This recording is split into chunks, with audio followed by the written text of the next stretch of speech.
growing, me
goals and these obstacles, these insurmountable obstacles, now we can move from there.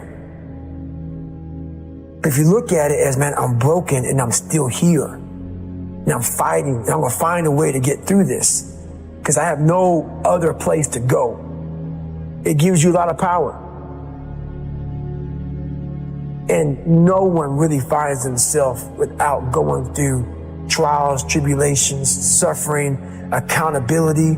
And accountability is suffering. Being accountable every fucking day for doing right for yourself, for the people next to you, it's miserable. The more I do this, the more I gain confidence. And then the more I gain confidence, the more I realize, fuck these Navy SEALs, man. These guys can't do what I'm doing right now. I had no coach, had no trainer, had no money. I didn't know how to lose weight. I had no knowledge of what I was doing. I was just working. I was just sacrificing. But I would have never found these tools if I didn't put myself in a very uncomfortable place. And your true self is found in that very uncomfortable zone. That's where he came from. He came from all these fucked up obstacles, and now he's there. So everybody goes, how do you do that? You know exactly how to do that.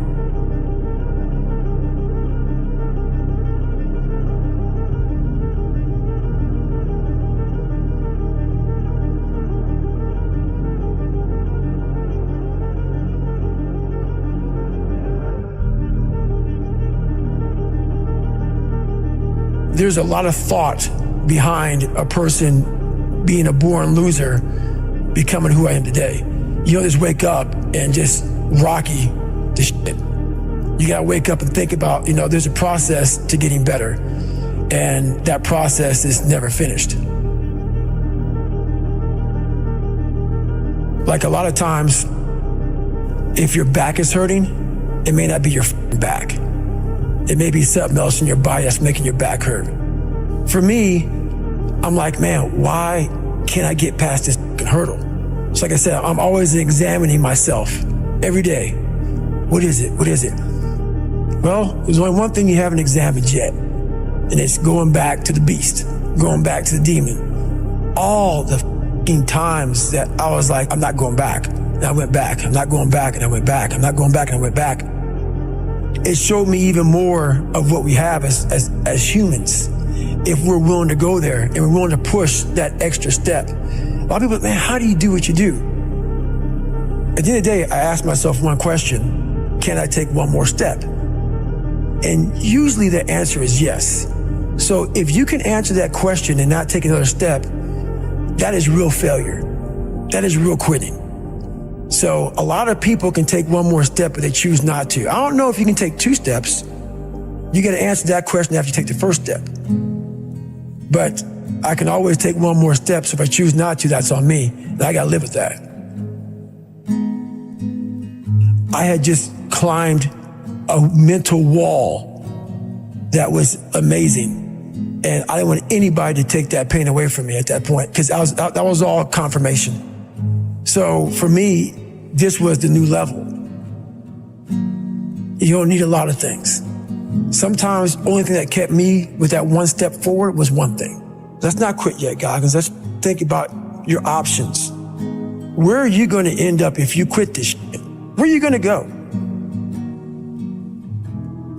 And when I got done with that race, it's the worst pain. I can't even describe the pain of that last 30 miles to anybody. No one, it's very hard. So when it ended and I'm laying there in the worst pain of my entire life, I'm shaking, I'm jacked up, and all I could think about was, I can't believe what I had just done. To me, it was humanly impossible to even think about going 30 more miles in that shape. And once you do it, what came over me when that shower hit me, and the reality hit that I just went 101 miles. And that last 31 miles was something that I can't even describe to people. And what's amazing about the human mind is that it becomes your new norm. Like, to think that I can run 200 miles, 240 miles, and that becomes like running 50. I never thought that was possible. This is why I'm always pushing that limit, because I know that within pushing these limits, there's always more. Did that set the tone or the rhythm for what you wanted to try and achieve and feel again? Each time you're pushing further? I never wanted to feel it again. I never wanted to feel it again. But what it did was it showed me what is possible. And that's what set the new stage for me. That's when I realized, oh man, I've really been underachieving my entire life. But it taught me what is possible. It taught me that, okay, I got it, check. I'm about action, and action means less talking and more doing. So that's where I've been. It only takes 1 second for you to lose the whole thing. So the 1 second decision is just that. You're in a situation where life is sucking. Let's say you're in extreme cold water and your life is flashing before your eyes. Every time that wave goes over your head, your thought process is, I gotta get the fuck out of this water.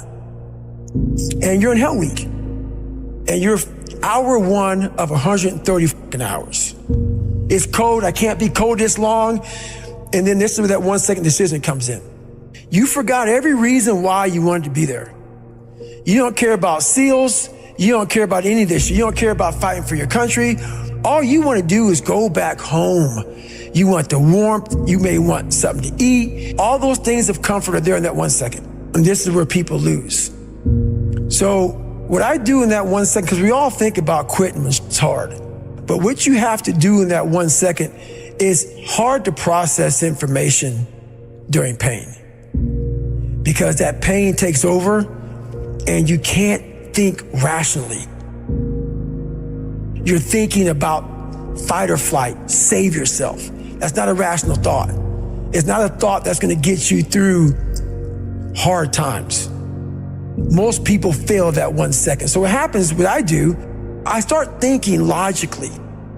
I calm my brain down, because your brain just wants to get the fuck out. It's about gaining control of your mind, putting things back in the proper perspective, and then saying, I really do want to be here, and I'm going to have a bunch of these 1 seconds, and I have to learn to control these, because if I fail one of these 1 seconds, I will not be a SEAL. I will not be a doctor. I will not be a lawyer. I will not be whatever the it is. So that's how important that 1 second decision is. It's all about your mind takes control of you. You have to say, you, I run this motherfucker. There's no other way to make it out here. I mean, you can't just always be, head down in the sand. You got to learn to pick yourself up on your own. A lot of times these fights and these battles, you got to be your own coach. You got to be your own motivator. Because there's a lot of people in this world who don't want to see you make it because they think you could take a piece of their pie. But I've learned to study people before I react. Because there's no successful person in the world who's in a good headspace that's going to ever attack anyone in that kind of manner. There's always going to be something wrong with them. So you got to always dive a little deeper before you get your feelings hurt. Take time. Take that 1 second to pull back and study them. Because most people who are in good places, They don't care about what you're doing. They don't care about what you're doing. They don't try to destroy you. They actually will try to build you up versus destroy who you are as a person. So that's where I'm at now in life, is most people who do that, they're in a very dark place. As you get bigger, as you get more successful, you open the door for people to critique every fucking thing you do. And most of the people who are critiquing you usually aren't where you are. And all their critiquing comes from people who are really at a low level of life, which is sad. But what we do, people who are on the upper level, hearing the haters at the lower level, like I said, you'll never meet a hater doing better than you. True statement.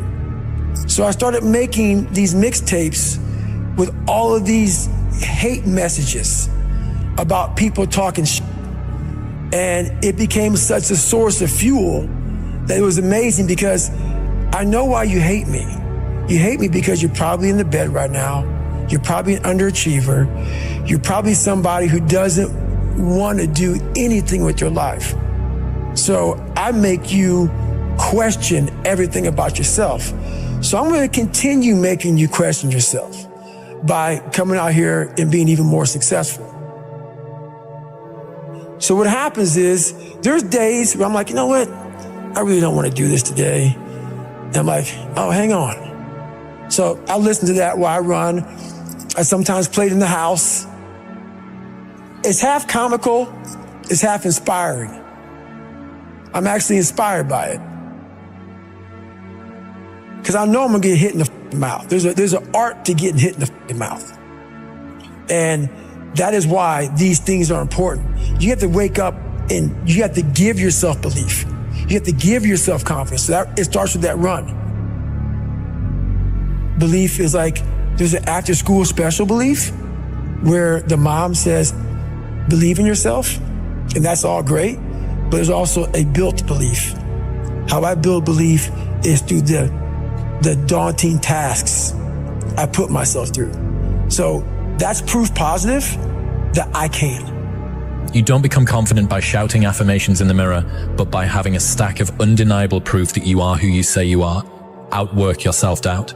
Yes, because a lot of people, they say when you wake up in the morning, pound your chest, look at yourself in the mirror and do all this fucking bullshit. I hope it works.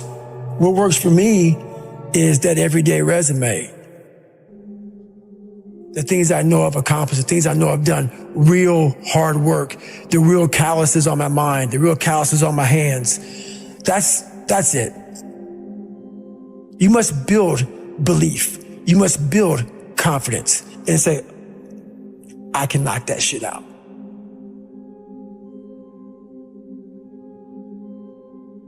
Instead of the path of least resistance, I started choosing the path of most resistance to prepare myself for the journey that was coming my way. And you realize through hard work, you can outwork anybody. No matter how badass they are. It starts with yourself, man. You got to start diving into those things that you are afraid of. You don't gain confidence by going to the spot that makes you feel good. It could be a false reality. And the second life gives you that challenge, all you want to do is go back to what gave you confidence. Is that happy spot? No. What gave me confidence was spending years at a kitchen table trying to learn how to read and write on my own. Realizing I can't learn the way you learn. I can't. But I can learn. What gives you confidence, not being afraid, is overcoming the fear. That's what gives me confidence, is facing these things, overcoming them. And maybe not overcoming them every day, but facing them and facing them and facing them. Pretty soon like this, you know what, man, this is where it's at. It's not in that comfort zone. It's in the discomfort zone is where my confidence is getting built. Mm-hmm. That's where it's getting built. Happiness, peace, enlightenment, it's all up here, man. It's all up here. It's all up here. You just got to be willing to go and face it. And that's the hard part. The physical standard is not what they need to meet. It's a mental standard you must meet in life. That's how I live my life. I now know that there is no cap on the human mind. There's no cap. We cap it ourselves. When most people quit, I had just started. Wow. And when you take that mindset and you learn to flip that around, that's what made me powerful. And my body followed. And so I said, I want to do this. I'm going to give myself a challenge every single day until the fear goes away. That's right. And I feel like that's what more of us should be doing. I'm hearing that that's how you live your life. That's all it is, man. And it helps me feel so much more confident. When you overcome that fear of saying this doesn't have control over me anymore. That's right. It's like you can be at such more peace. A lot of us speak in hollow words. I used to speak in hollow words. I don't do anymore. Everything that comes out of my mouth has substance. It's real. We all have these feelings in our bodies, in our minds, in our souls. I act on mine. A lot of us who are afraid of something, we allow our minds to choose the path of least resistance, so we go a different route. When I'm afraid of something, it's telling me you must do that. Life is one big mind game. And you're playing it with yourself. You cannot lose perspective of where you've come in life.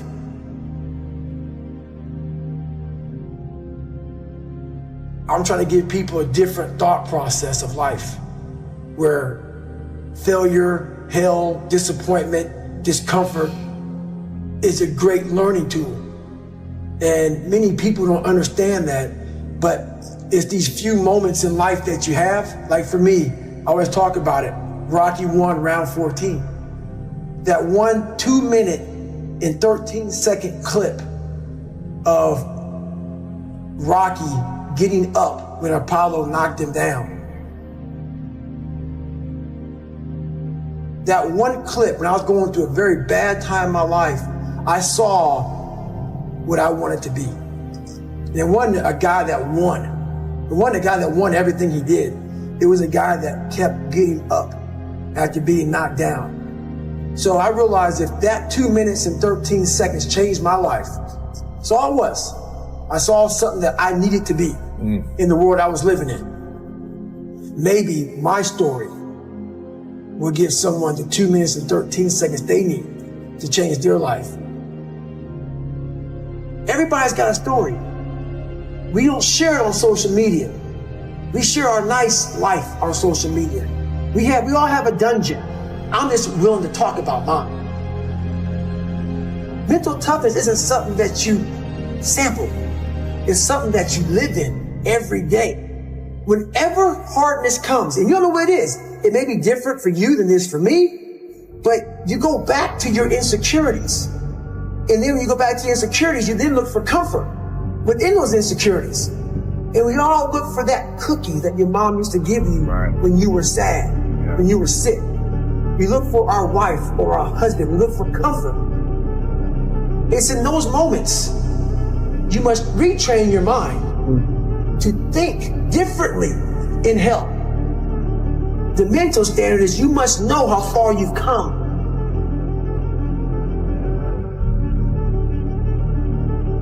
I walk in a room now and I know the hours and years and decades I put into David Goggins. That's something, it's not on the wall.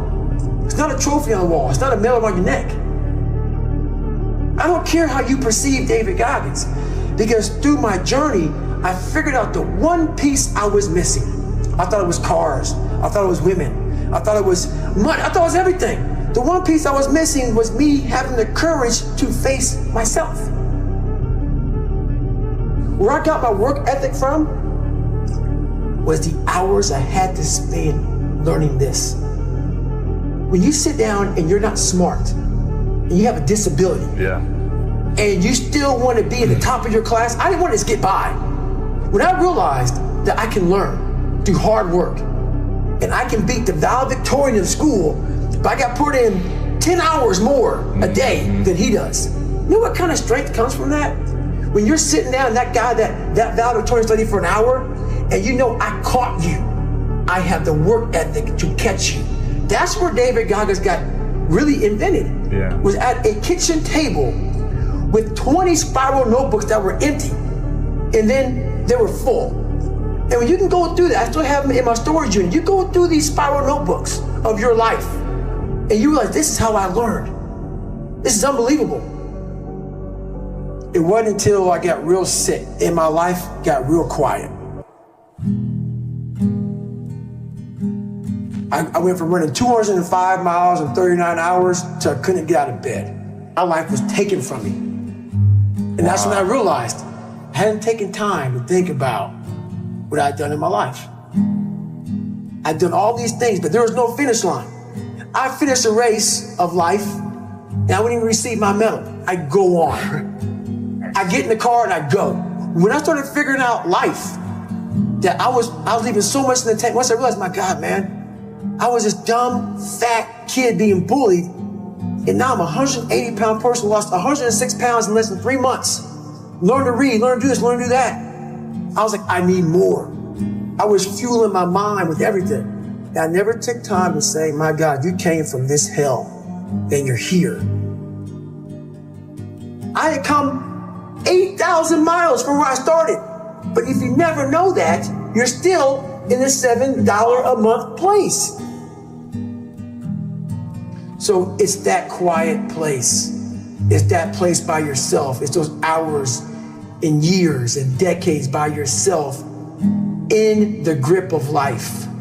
When life has you by the throat and choking you out, and you're sitting there calm because you're trying to figure it out. You're not panicking. You're not quitting. You're not throwing in the towel. You're saying there's a way around this. And when you figure it out, when life has you gripped in a vice, and you can figure that out, that's when you overcome. That's when you overcome. The journey getting there was harder than going through it. Yeah. You know? So that's the whole thing about life, man. It's that journey that makes you who you are. We live in a world now that's so kind. We find the kind way around everything. Like, if you don't look good, I have to find a kind way of saying, I don't like your shirt. Right. That's not the approach. If that's the approach you're looking for, that book is not for you. Can't Hurt Me is not for you. The approach you have to take, at least I took, you take whatever approach you want. The conversation had to be a real, honest conversation in the accountability mirror of, guess what? I was fat. Don't find a kind word to say that, you know what? I've gained some weight. No, you're fat. When I couldn't read, not like, hey, you know, you have a learning disability. No, I cannot read. I have a 4th grade reading level. I'm struggling. And sometimes I call myself stupid. Not in a way to put myself down. So don't take it like, my God, those are so hurtful. Yeah, they're hurtful, dishonest. The conversation has to become an honest conversation of where you're at mentally. Where am I at mentally? I look like I feel like I'm falling behind in school. I'm lazy. My house is a mess. You have to look at what it is and call it what it is. Don't find words to make yourself feel better, because so we hang around people that make us feel better, that tell us what we want to hear, not what we need to hear. And so we stay away from those people. And we stay away from those people, like our internal dialogue becomes that kind, it's okay. It's not okay. So that's where it starts. It starts with that accountability of, it's not okay anymore. This can no longer be okay. And calling yourself out for exactly what you are and exactly how you need to fix it. If you walk into any kind of event, whether it be physical or mental, if you walk in with already putting that block on your mind of, man, this ain't gonna happen. People go, how did you run 135 miles to death, that, and this? How did you run 100 miles with no training? Because I went into it not thinking, I can't do this, man. I went into it with a strategy. I had an open-mindedness. So until your mind is open to the possibilities that I can do this, you would never be able to do it. Once the mind starts to believe it can be achieved, only then does it start to break down tactically how we can do this. Until then, you're gonna always lose. I came home one night from work spraying for cockroaches. And long story short, I turned on the Discovery Channel. I saw some guys going through Navy SEAL training. And they were going through Hell Week and they were getting their ass just beat. You know, in and out of the water, guys ringing the bell. They were just suffering. And I was weighing like 297 pounds. And I had to make a change in my life. You know, I was at an all-time low and I wasn't going anywhere. And I was exactly what everybody said I was gonna be, which was nothing. So I had to make a change. What was it about seeing suffering that's really interesting? And I actually get it, but I want to hear you explain it. Why suffering was the thing that triggered that thought? Well, for me, growing up, I came from a horrible background. I got called nigger every day of my life growing up, lived in a small town. The Klan headquarters at that time was about 20 minutes from where I lived. Right. One of the high ups in the KKK, son, sat behind me in 2 classes, so he called me nigger all the time. I got my first car, they spray painted nigger, we're gonna kill you on it. So I was just an insecure, scared kid. And the only way I could find myself was through putting myself through the worst thing possible. Because I'm gonna say the exact opposite of what today's world is saying. So we read a bunch of books nowadays. As humans, we wanna find out how to be someone else. What we don't do is we don't go inside. So literally turn yourself inside out.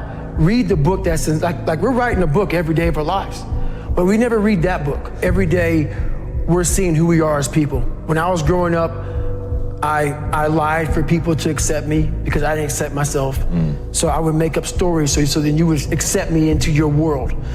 I would, everything I did was for someone else to like me. It wasn't until I started reading my own book about how pathetic I was as a human being. I could blame my dad, I can blame kids at school, I could blame having health issues, ADD, my mom not being around. Great mom, but she was doing her thing. Right. I could blame a lot of people. And that's the book I was reading. And I put it off on everybody else. It wasn't until I said, you know what, for me to fix this, I gotta read what the f is wrong with David Goggins. Not blame anybody. Read my book and say, okay, I'm afraid of my shadow. How can I overcome that? Go in the military, get your ass kicked, do things you hate to do, be uncomfortable every day of your life. Roger that. I'm not the smartest kid in the world. Okay. Instead of somebody saying, oh no, you're smart. No, don't say that to yourself. I said to myself, no, I'm a dumb. Okay, roger that. How you get smarter? Educate yourself. So the things that we run from the truth. We're running from the truth, man. So the only way I became successful was going towards the truth. As painful and as brutal as it is, it changed me. It allowed me to become, in my own right, who I am today. Rule number 4, visualize the end result. I have the ability to see the end before the beginning even begins. And what that means is I know that to get to the very end, I can see it right now. So before I went to Butts and I was losing all this weight and shit, I saw myself walking across the stage at 191 pounds, because that's what I had to get to get into the door. I saw myself 6 months, a year later, whatever's gonna take me to do it, I saw myself walking across that stage, getting that certificate of graduation from Butts. And I was able to be there at 300 pounds. And that feeling that I was nowhere near that feeling, I was able to put myself there 1,000,000 times every day. And that feeling of like, my God, that is gonna feel amazing. That's what made me suffer. That's what allowed the pain to be real and say, this is worth it. I want to feel for this next 18 months. It took me 18 months to finally become a Navy SEAL, to finally, just get through Butts. 18 months, it's 6 months. It took me 18. That's what woke me up every morning was, I'm gonna put myself through this much pain and suffering for a few seconds. That's all it is. A few seconds of joy. And it's so worth it, man. That's what people don't get. So I'm able to put myself at the finish line, even though I have no finish line, but at the finish line of an event before I even start and say, how are you gonna feel at the end of this? Visualizing is my biggest tool of life. That's why I've been able to put myself in cold water, put myself in a 100-mile race millions of times before I've done it. And I'm able to go through the race and see how I'm going to feel at mile 50. Almost to the exact feeling. Right, so when it comes up, it's no surprise. It's no surprise. I've already done this a million times. I prioritize trying to win the battle in the morning. So I always win the battle in the morning. So I get up in the morning time, every morning I go for a run. That's the first thing I do every morning. Haven't taken a day off of running since December 2016. Every day, up in the morning. So I also stretch out every day for about 2 to 3 hours. Every day. I've missed 2 days in about 5.5, 6 years. So that's just my routine. And about 4 days a week, I'm in the gym hitting the weights. Because you can't just be a runner. So this is every single day, the monotony of my life. But this is what builds discipline. And not everybody, I'm not telling everybody to do this, but this is my lifestyle. This is how I build self-discipline. Time, why? Well, I hate to say it, the best way for me to get how I feel across, I can't sit here and say, you know what, I went through Hell Week and man, it was really hard. No, that takes your damn soul, rips it inside out, and then they say, now we're going to start. It allows me to express where I was at a point of my life. If I don't give you all of me, why the hell am I here? Why? How will you learn from me? People take so much offense to me. You will never learn from people if we always tap dance around the truth. Oh God, I love that. We tap dance around the truth by finding the right words so I don't hurt you because you have thin skin. No, tighten up, people. It's okay. Trust me, it's okay. You might be called nigger one day. It's okay. You might be called some Jewish word or some faggot or gay word. It's okay. Let them call you that. What are you going to do now? They don't own your life. How are you going to control that now? How are you going to flip it upside down and say, Roger that, now I'm going to harness this and you'll read about me years from now? How? That's the question. How are you going to do that? Thicken your skin. Become more of a human being. Don't be afraid of the reflection in the mirror, because that's all you can be afraid of. Once you overcome the reflection in the mirror, you've done it. You are pretty good about celebrating the victories along the way and celebrating yourself. I talk about it with my fiance every single day. I talked about it with her 2 hours today. I said, we are grinding so hard that we are losing the vantage point of what we have accomplished today. We got podcast, interview, flying, do this, do that. I'm like, stop. It's just me and you and this mom and pop thing that we're doing. Look at where this book is at right now. It's crazy. Look how many people we're touching. Shut up and just think for a second. Let's stop. Because all we did was talk about this and this. We got to keep, no, enjoy this for a second. We have to take time and realize what we've accomplished here. That's an evolution for you, man. Huge, but that's I realized, a very different David Goggins than even from a couple of years ago. Huge, because you have to, what is it all about? I'm going to keep on grinding. That's not what I'm saying. What I am saying, though, is you have to respect what you've done. Take a second, not live in it, not sit around and say, I'm good. Sit back and say, let me look at the vantage point now that I'm at. That's why you reset the vantage point.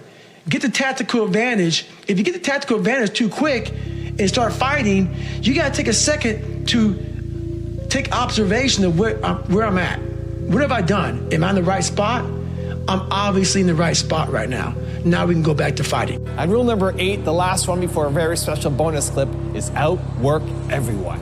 Where I got my work ethic from was the hours I had to spend learning this. When you sit down and you're not smart, and you have a disability, and you still want to be at the top of your class, I didn't want to just get by. When I realized that I can learn through hard work, and I can beat the valedictorian in school, but I got put in 10 hours more a day than he does. You know what kind of strength comes from that? When you're sitting down, that guy, that valedictorian studied for an hour, and you know, I caught you, and I am dumb, but I have the work ethic to catch you.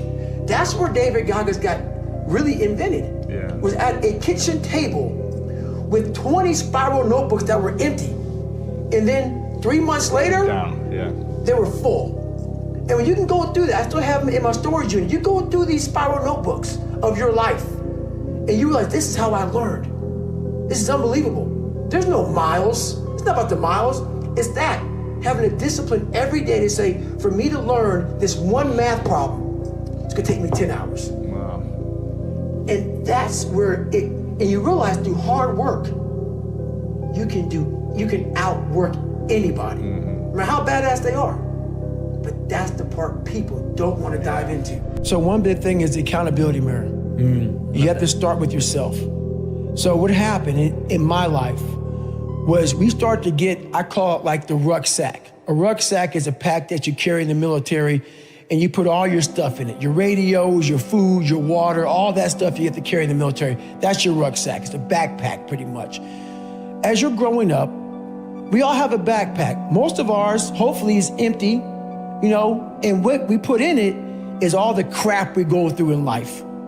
That's what is in the backpack for the civilians, and we carry it around with us. So what you have to start doing is realizing that no matter where you're at in life, I got called nigger a lot. My dad abused me, learning disability, stutters, immaturity, insecurities, self-doubt, so much crap on top of me. So much stuff. I lied a lot to create friends. So much stuff was in my backpack. No one's coming back to help me. So it starts with that person in that mirror. You have to realize you are on your own now. And whatever else you believe in, I don't care what you believe in, but on earth, it's a very lonely journey. And it starts with the accountability mirror of looking at saying, hey, my dad who beat the hell out of me is not coming back. All these things are coming back. I have to face myself. And you have to own all those things that people may have done to you. Now it's yours. You got to own it. And it's yours now to fix the problems that people did to you. It makes no sense. It's not fair. I get it. But if you live in that woe is me mentality of guess what? My dad did this to me. My mom did this to me. People who bully did this to me. You're gonna always live right there. You have to figure out ways to move forward because you're not coming back. And it starts with the mirror. And I call it the accountability mirror in the book. My family couldn't even swim. Yeah. You know what I'm saying? I mean, we had no athletes in my damn family. And I was a kid who kind of got the bad genes. I had all these little sickly issues, all these allergic to shit. I was a little sickly kid. And it's funny how when people hear my story now, they want to put a title on me. Like I'm superhuman. Yeah, like you had some special skill or capability. And I love it because basically it makes you feel better by putting a title on me. Right. You can do it too. Absolutely, right. And so basically, it's a choice. Yeah, it's a choice. Yeah. It's a horrible choice. Right. It's a hard choice. It's a lot of suffering involved. Yeah. So for me to get the start line, through that start line journey, I realized I'm capable. Mm-hmm. So what happens through this whole process is the change of the mind. Mm-hmm. It's a change of the guard. Mm-hmm. Someone once owned my brain. I never owned it. Yeah. I had no control. You outsourced it. Yes, right. Everybody had it. It was my dad's fault. It was the kids that called me nigger fault. My mom wasn't home fault. My soon-to-be stepdad's fault. The little kid that got ran over by the bus fault. My life was, everybody had a piece of my brain. Yep. And through this journey of suffering, and the suffering, I put it in because I started finding myself. Yeah. And I started, I'm gonna take this back from me. This part of my brain is mine now. And I started puzzling back this piece of my brain. And through that, I grew confidence. In this process, I went from David Goggins, I started forming a guy named Goggins. Mm-hmm. I had to really I realized I had to reinvent a whole nother human being within myself because who I am wasn't gonna make it. This guy is not gonna cut it. Mm-hmm. So I had to be a guy who can take any kind of pain, any kind of suffering, any kind of torture, mentally, physically, emotionally, spiritually. I had to have the people who, I had to visualize everybody that called me nigger, you have to be in a room of people like this. I had to make up these things in my mind, the things I had to overcome. And I started callousing my mind through a process, and it basically started with working out. Mm-hmm. It started with working out. It started with doing, like, if it started raining outside, for instance, my mind would say, F that, man, I don't want to go run. Mm-hmm. If it was 3 o'clock in the morning, it started raining outside, my mind said, you gotta go run. Get up and go run. You have to, because I was fighting this other person. So you essentially tried to do everything you didn't want to do. That's all it was, period, dot. Everything I didn't want to do is what got me to where I'm at today. Interesting. Every single thing. So where we find comfort, that's where I started getting scared. Yeah. When I started saying, oh, it's raining, I'm not going out there. No, you cannot say that. You cannot do that. You have got to do this. The other, so whatever my brain thought, I did the opposite. Wherever the comfort was, I went the opposite direction. And over a period of time, boy, it calluses the out of your mind. You start to really develop a whole nother being. I say what if a lot. It sounds corny and it sounds weak, but it's true. One of the recruiters said there's not many black Navy SEALs. Matter of fact, I was the 36th African-American SEAL in history. It's in over 70 years. Because the water, you know. I mean, people get mad at me. It's true, just get over it. And so I was like, man, what story would it be if my fat, dumb, lying to be friends with people, insecure ass can overcome this? And that what if mentality, like that dreamer mentality, just would always fuel me. It would just fuel me, man. What if I can be a SEAL, man? What if I can go from running a quarter of a mile, now I run 205 miles. What if I can go? Just what if I can go? And what if, how would that feel if I'm graduating? Because I'll never forget at that graduation thing I was talking about, 224, like the video I sat down and watched. This commanding officer stood up and he said to the graduation guys who are graduating buds, like 18 of them, he said, we live in a society where mediocrity is often rewarded. And he went on to say something about these men detest mediocrity. And I wanted to be a man that detests mediocrity. My biggest advice to give everybody in the world is, like I say, we live in an external world. Everything is you gotta see it, touch it, it's external.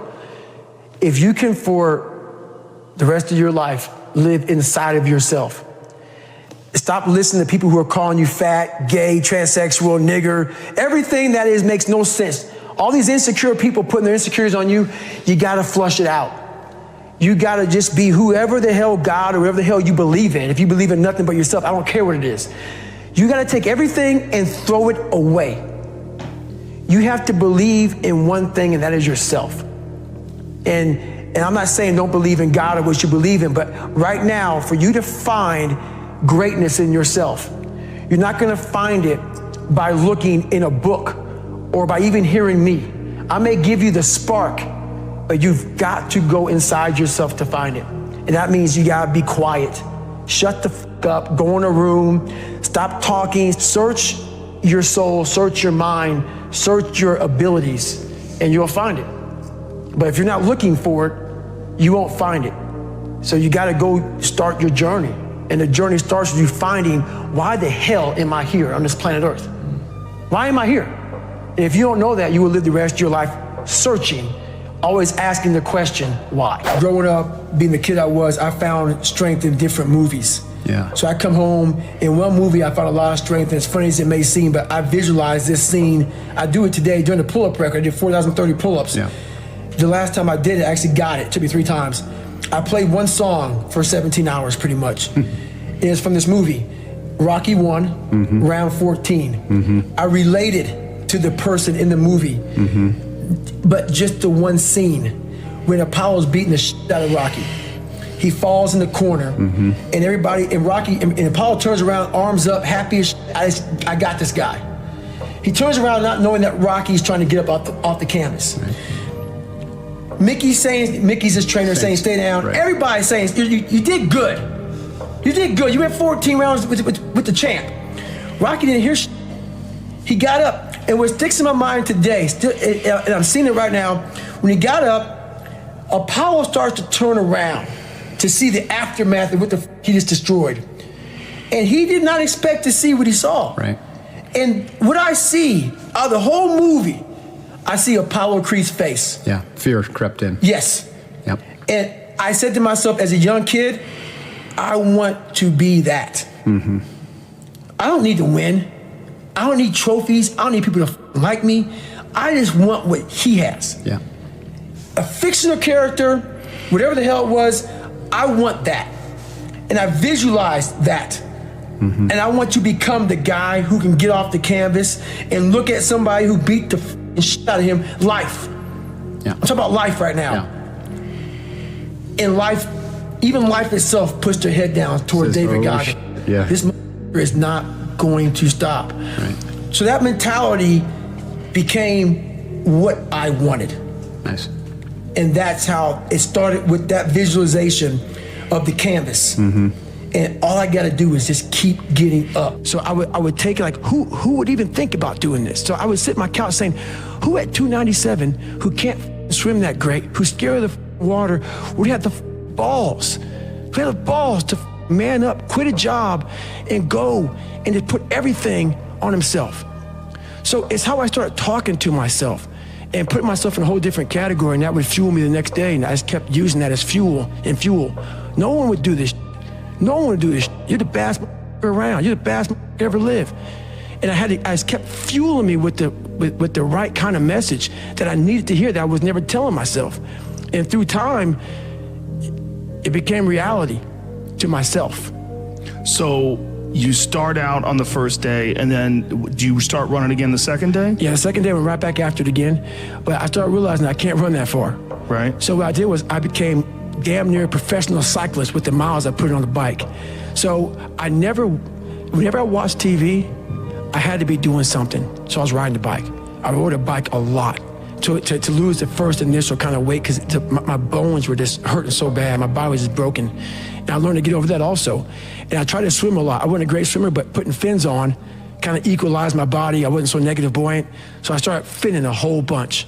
And I spent hours in the pool, trying to get more and more comfortable. Not because I was going underwater.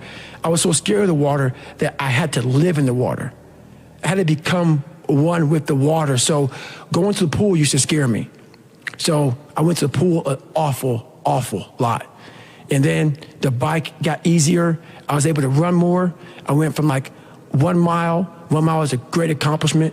2 miles, and then from 2 to 3 was a big one. Then I went from 3 to 6. And then like they have a warning order that they give people to get ready for buds. And the whole thing was running 6 miles 5 days a week. And that was my goal. And so I failed, I go back to scratch. I use some positive motivation. I have like one day where I'm like defeated.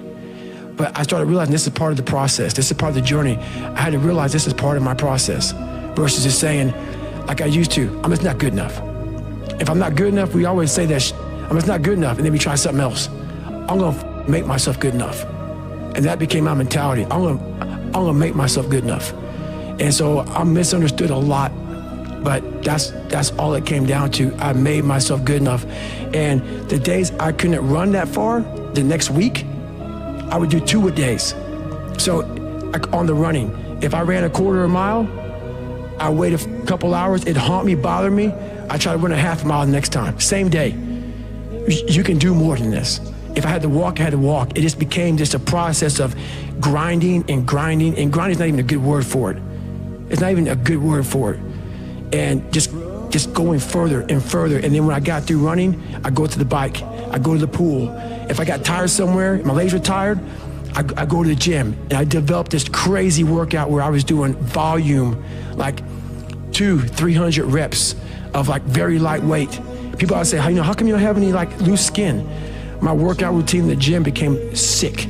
It became sick. I was just doing 200-300 reps, 400 reps on like chest, just like for one simple exercise, the bench press. And I rack it, get back on it, just rep it out, trying to burn as many calories as I can, build that muscle mass. And I just became obsessed with it. You once said that if you were growing up in this generation, that you would have a field day because you would take their souls. What did you mean by that? The younger generation quits. Not everybody. So I gotta put that. People get their butt hurt. So not everybody. Most of this generation quits the second they get talked to. You did this wrong, or they get yelled at. It's so easy to be great nowadays because everybody else most people are weak. This is a softened generation. So if you have any mental toughness, any ability, if you have any fraction of self-discipline, the ability to not want to do it but still do it. People have a hard thing to understand. I hate to run. And what makes me so crazy, it doesn't anymore, is people go, well, why do you run if you hate it? What are you talking about? I don't want to take showers and eat either. I hate that too. That's life, man. It wasn't until I changed that mentality that I became somebody. I hated going to school, so guess what? I was dumb as shit. That's what, 1 + 1 is 2. But if you can get through to doing things that you hate to do, on the other side is greatness. That's what people don't understand. By me running, I am callous in my mind. I'm not training for a race. I'm training for life. I'm training for the time when I get that 2 o'clock in the morning call that my mom is dead or something happens tragic in life. I don't fall apart. I'm training my mind and my body and my spirit so it's all one, so I can handle what life is going to throw at me. Because the life I've lived, it throws a whole bunch at you. And if you're not physically and mentally prepared for that, you're just going to crumble and you're good for nobody. Talk to me about what it takes to be on one side of a door in Iraq or anywhere, knowing on the other side of the door, people who are not afraid of you, they're ready for you to come in and you still have, and they have guns, and you still have to breach that door. That's a great question. That's a very scary situation when you are on one side of the door and your mind is racing, because on the other side of that door, it could be no one. It could be 4 guys with 4 AK-47s. That door you're about to open could be booby-trapped. So once you open it, boom, your legs are gone. So there's 1,000 things you think about when you're the first guy, second guy, third guy, getting ready to go in a room and flood it. And that's why I talk about the warrior mentality. And that's why so many people are lost when I start talking. You have the right. You're lucky that you don't have to think like warriors think. You're very privileged. I chose this world to be a warrior, and I would choose it again if I came back to this world. But the mentality of a warrior is very different than normal mentality. You must be that person on that door, get ready to open it, thinking to yourself, if I die, so be it. The only way you can go in that door is knowing there's a great chance you're gonna die. It's like being a SEAL, you train with live ammo. You jump out of an airplane, everything you do, you could die. So to be a warrior, why people don't understand me, I'm glad you don't understand me. Merry Christmas, good on you. Because being a warrior takes a whole different mindset. A whole different mindset to know that there's a great chance I may not be in the military. Like I was in for 21 years. I'm lucky. I'm very lucky that I'm alive, able to talk to you, able to still run. But when you sign up on that dotted line to be like a SEAL, your mentality changes. I may not live. You gotta accept that. And that's the mentality you have. And that's what makes you a warrior. If you're scared to die, you're a bad warrior. I hated jumping out of airplanes. I hated shooting guns. I hated the job as a Navy SEAL. But I did it because I wanted to change myself. Everything I do, I'm not really comfortable doing. But if you choose to go that route, to go be a Navy SEAL, you might as well go be the hardest in the world. Because if you're choosing to do something, you have 2 routes. You can go there and be a little weak person and get through barely, and that's your reputation. Or you can go through the hardest guy you can possibly be, and that's your reputation. So my whole thing is, if you're gonna choose to open that door in Iraq or Afghanistan, open them and go in hard. Because they're gonna remember you by slowly opening it and peeking in. So if you're gonna open it, and you made the mind to open it, don't crack it open. Open the door, go in. That's with life. If you're choosing to do something, attack it. Because they're gonna remember you as not attacking it. So I want to be remembered. You can hate me, but there's one thing you can't say about me. I didn't attack it. So that's the mentality you have. If you're gonna do something, you might as well attack it, because you can do it anyway. Right. Do you use that in civilian life? Like, do you still employ the, I'm gonna attack it, I'm gonna take their souls? Like, how does that play out in a non-combat zone? It still works for me in life as far as attacking things, because no matter what I wanna, no matter what avenue I choose, I want to be the very best. And the very best may not be I'm number one. The very best is did I leave everything inside of me out there? So attacking is not like, oh, I want to win this or win that or be the best. The best is I'm running against myself in everything I do. And that's what I attack. I attack myself. I'm always questioning myself. I'm always holding myself accountable. As a leader, the one thing I did horribly wrong, on my second platoon, I actually started developing an attitude towards people who didn't PT hard, who didn't get after, who worked, because I took it all the way to the limit. And so I should have been a better leader by knowing, okay, not everybody wants to be David Goggins. Yeah. Not everybody wants to go run 100 miles. Not everybody. Right. Everyone's got different skills. Everybody got different skill sets. Yeah. And not everybody, maybe they want to go to the gym, whatever. The gym is fine, but it was just a different standard. So I couldn't take away my standard for the whole of the group. Interesting. I looked at people like, F you, man. You ain't trying to get hard, F you. So my mentality, I wasn't a good leader. And I look back on that now. Trust me, a lot of people could have done things differently. I'm taking accountability for what I could have done differently. Right. Good. I looked at that. So my mentality from a weak kid became super hard, like beyond hard, next level hard. And but that's what I thought I was getting myself into. As a leader, I should have stepped back and realized, hey, these are your expectations, David Goggins. Right. What are we here to accomplish? Right. It's important to lead by example. And when I say lead by example, if you're the leader, it's the loneliest job on the planet.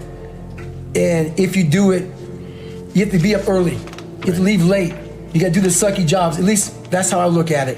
You got to be the man that is always the person who's being held accountable to the highest standard, and not expecting your people to do anything that you're not going to do 20 times more than they are, even when you're the leader. And it's all about accountability for yourself in leadership roles, not about being pissed because people aren't doing what you're doing. Everybody has different skill sets. Do you ever do yoga? All the time, man. All the time. And I if I were to tell somebody one thing right now, man, that soul has muscle and getting that hip flexor opened up, because we're all stressed the f*** out.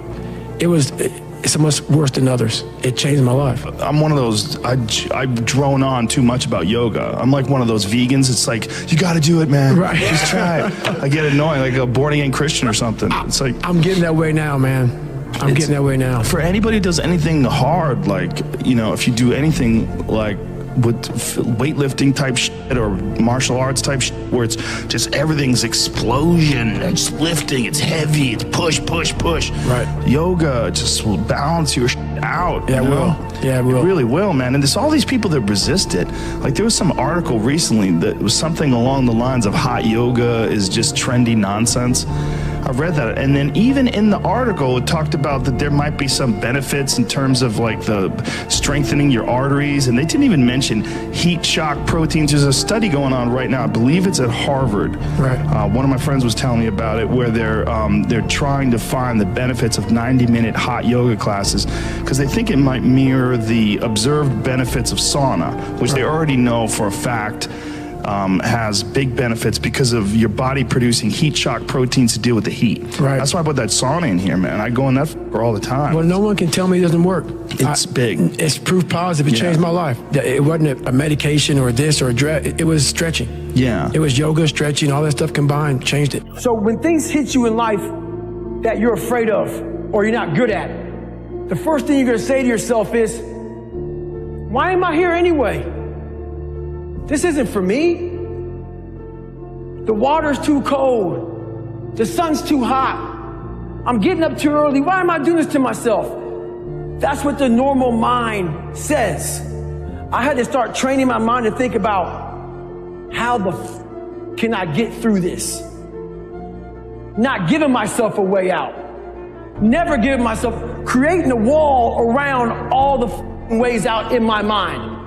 I had to slowly start to build this wall so my mind knew this is not going to give himself a way out of here.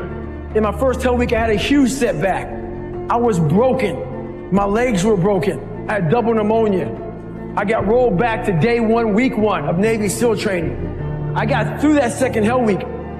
During the second hell week, I actually broke my knee. I continued to limp around for a couple weeks. I couldn't make it anymore. Got rolled back to day one, week one. I'll never forget standing there in front of Captain Bowen. He was the CEO in charge of Navy SEAL training at the time. And he had no mercy on anybody.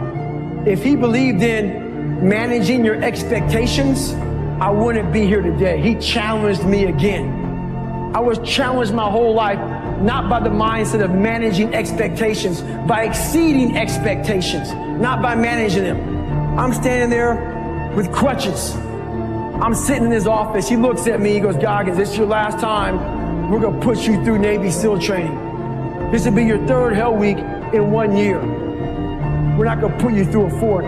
So this is your last time. I'm sitting thinking, how am I gonna get through this? I'm badly jacked up. My legs are broken. My knee is messed up. And he goes, you have a couple of months to get better. A couple of months isn't gonna do it. I won't get healed up in a couple of months. But I realized I'm gonna get through this shit. I'm gonna find a way to get through it because why? I put barriers in my mind. So my third hell week, I went in there with pretty much, I would put a black sock on first. I would get duct tape. And I duct taped my ankles all the way up to my calf every single morning. And then I put another black sock over it. And what that did, that prevented me from moving my ankle.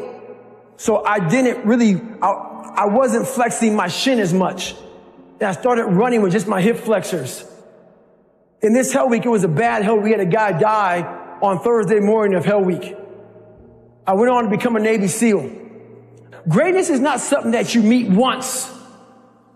It's something that you meet thousands of times in your life. And you don't reach it if you're not constantly in constant pursuit of greatness. So if my mind were to say right now, I'm great, I just lost. We're gonna grow. We're not gonna triple down on our strengths. We're not gonna do that crap. We're gonna work on our weaknesses so we grow. We need friction to do that. Without friction, there's no growth. Without friction, there's confusion. Confusion is, David Goggins, how did you become who you are today? I put a bunch of friction in my life, and I grew. That's how I did it. You know how you get mentally tough? It's a lifestyle. Instead of hitting that snooze button in the morning and not making your bed and not cleaning your house, you don't hit the snooze button. You get up. You don't want to go run, you go run. You don't want to go swim, you go swim. You don't want to make your bed, you make your bed. You don't want to clean your house, you clean your house. You don't want to study, you study. That's how you start to callous your mind. So that became my life. If you say you're going to wake up at 4 o'clock in the morning to go run, wake up at 4 o'clock it's going to suck. It's not going to be fun. Do something that sucks every single day of your life. That's how you grow. Embrace the suck. I was in Spanish class, obviously, opened my notebook up and said, nigger, we're gonna kill you. Had a drawing of me and actually talked to the principal because I'm in the process of writing my book right now. Mm-hmm. His name is Kurt Freeman. He goes, yeah, I talked to him 2 days ago. No kidding. He said, I remember like it was yesterday. So I left my class, just didn't tell the teacher, went right to his office and showed him it, and he said, and I wasn't a good speller at all, obviously. I copied. And they spelled nigger Niger. I didn't know how to spell nigger, you know what I'm saying? They spelled nigger Niger. So he looked at me and said, they're ignorant. And that was the best advice he can give me. Yeah. My mom was working 3 jobs. I was a latchkey kid. I was on my own. Mm-hmm. I did my own thing, man. I missed almost all of my junior year of high school, never went to school, just did my own thing. And that was a turning point when I really realized I was on my own. Mm-hmm. I mean, it just kind of hit me. Like, the best advice you can give me is just spell nigger Niger. Mm-hmm. And pretty much, I think he called my mom up and I went back to class. And I realized that life isn't fair. It's not fair. Mm-hmm. And you better figure out some tools and some ways to stop feeling sorry for yourself, because no one is coming to rescue you. No one feels sorry for you. Right. And at the end of the day, no one really cared about me. Mm-hmm. That's how I felt. Mm-hmm. That was the reality of it. Mm-hmm. Your mind is so powerful. And I didn't realize it. I went through 3 hell weeks, Ranger School, Delta Force selection, all this stuff. This incident I'm going to explain to you right now was where I realized we are only at 40% of what we are capable of. Here I am, right idea to do this race called Badwater 135. I Googled the 10 hardest races in the world. What came up? Crazy race in Death Valley. Summertime, 135 miles. I knew nothing about ultra running. I thought you would camp out, run 20 miles. Then one day, then run 20 miles again until you got 135 miles. I had no idea what I was doing. Called the race director up. He's like, hey, have you run 100 miles? I was like, what, in a week or what? What are you talking about? He's like, no, in 24 hours or less. I said, no. He goes, you got to qualify to get in this race. You have to run 100 miles in 24 hours or less. He was trying to call my bluff. I call him up on a Wednesday. He goes, hey, there's a race in San Diego on Saturday, where it's a 24-hour race where you run around, a track, a 1-mile track for 24 hours. And if you get 100 miles, I will consider you in my race. It really helps to be smart, people. And I was not smart in this situation. I said, I did the math. It's about a 14-something minute mile. I can do that. Anyway, I show up on Saturday with the blue lawn chair, Ritz Crackers Mileplex, and my ex-wife. And every mile I'm gonna see her, I'm gonna grab some Ritz Crackers and some Mileplex. I don't know what the hell I'm doing, but it's bliss. That whole ignorance is bliss thing. So I get to 70 miles pretty damn fast. I get to 70 miles in like 12, 13 hours. What do you think happens to your body when you haven't trained for that kind of mileage? A lot of bad things, but I thought I was in good shape. It was amazing. So I hadn't gone to the bathroom at all. I sit down, big mistake. I sit down in this blue lawn chair, I sit down, looking at my ex-wife, I'm seeing like 3 or 4 of her. And I'm like, this is not good. So I'm trying to play it off because I know where I'm about to go. So I'm sitting there, and when you haven't gone to the bathroom, you're dehydrated, your nutrition's all jacked up. You sit down, you gotta go to the bathroom now. So I look at my ex-wife and go, do you love me? She said, yes. Why? I go, because I want to take a shit on myself right now. Because I can't stand up because my blood pressure's all messed up. So I'm sitting there literally pooping up my back and peeing blood down my leg.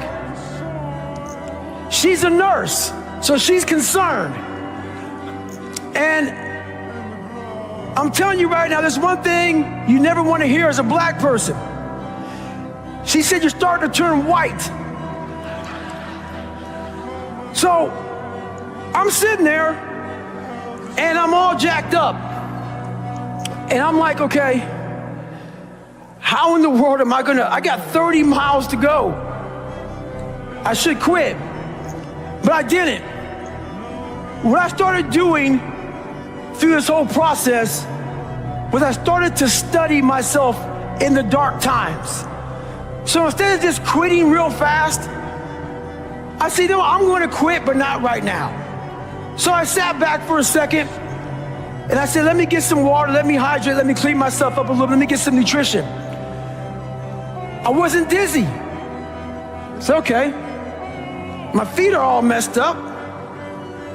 Let me see if I can walk. I'm gonna walk 1 mile and then I'll go home. That'll be a great accomplishment for me, 71 miles. So I took this massive thing and I started breaking it down into small chunks. And as I started breaking it down into small chunks, I started realizing maybe I'll walk 1 more mile. But at the pace I was walking, I wasn't gonna make the time. So this is when I realized the whole 40% rule. Those of you who worry, red can't hurt me, you understand it. Basically, the 40% rule is when we have a governor on our brains, like a governor on a car. A car may say 130, but if you put a governor on a car, it can only go 101. We do the same thing to our brains. I was born with limited horizons, born on the other side of the tracks. I didn't think I could be anybody. So my governor was myself. So once you take that governor off, you have limitless horizon. We live in a world that we want to be as comfortable as we can. And we wonder why we have no growth. We wonder why when the smallest thing in our life gets difficult, we wonder why we cower and we run away. Because we are kind of living our whole life is set up that way. Our whole life is set up in the path of least resistance. We don't want to suffer. We don't want to feel discomfort. So the whole time we're living our lives in a very comfortable area. There's no growth in that. So for me, I realized that. The reason I became 297 pounds is because that was comfortable. What was very uncomfortable was running. What was very uncomfortable was being on a diet. What was very uncomfortable was trying to face things that I didn't want to face. And I also realized when I was really big, I had no growth. Why? Because I was living comfortable. So I realized for me to find growth, I had to face all of these different things that made me very, very uncomfortable. One thing I faced was running. I absolutely hated running. But I knew for me to grow, I had to do this thing every single day. I wanted to start callousing my mind. I wanted to start becoming a better person. And how you become a better person, how you gain mental toughness, how you become the person you want to be, is constantly facing the things that you don't want to face. If you constantly run away from things that you don't want to face, how is there growth? How is there mental toughness? I can give you a class all day long about self-talk, visualization, eat an elephant one bite at a time.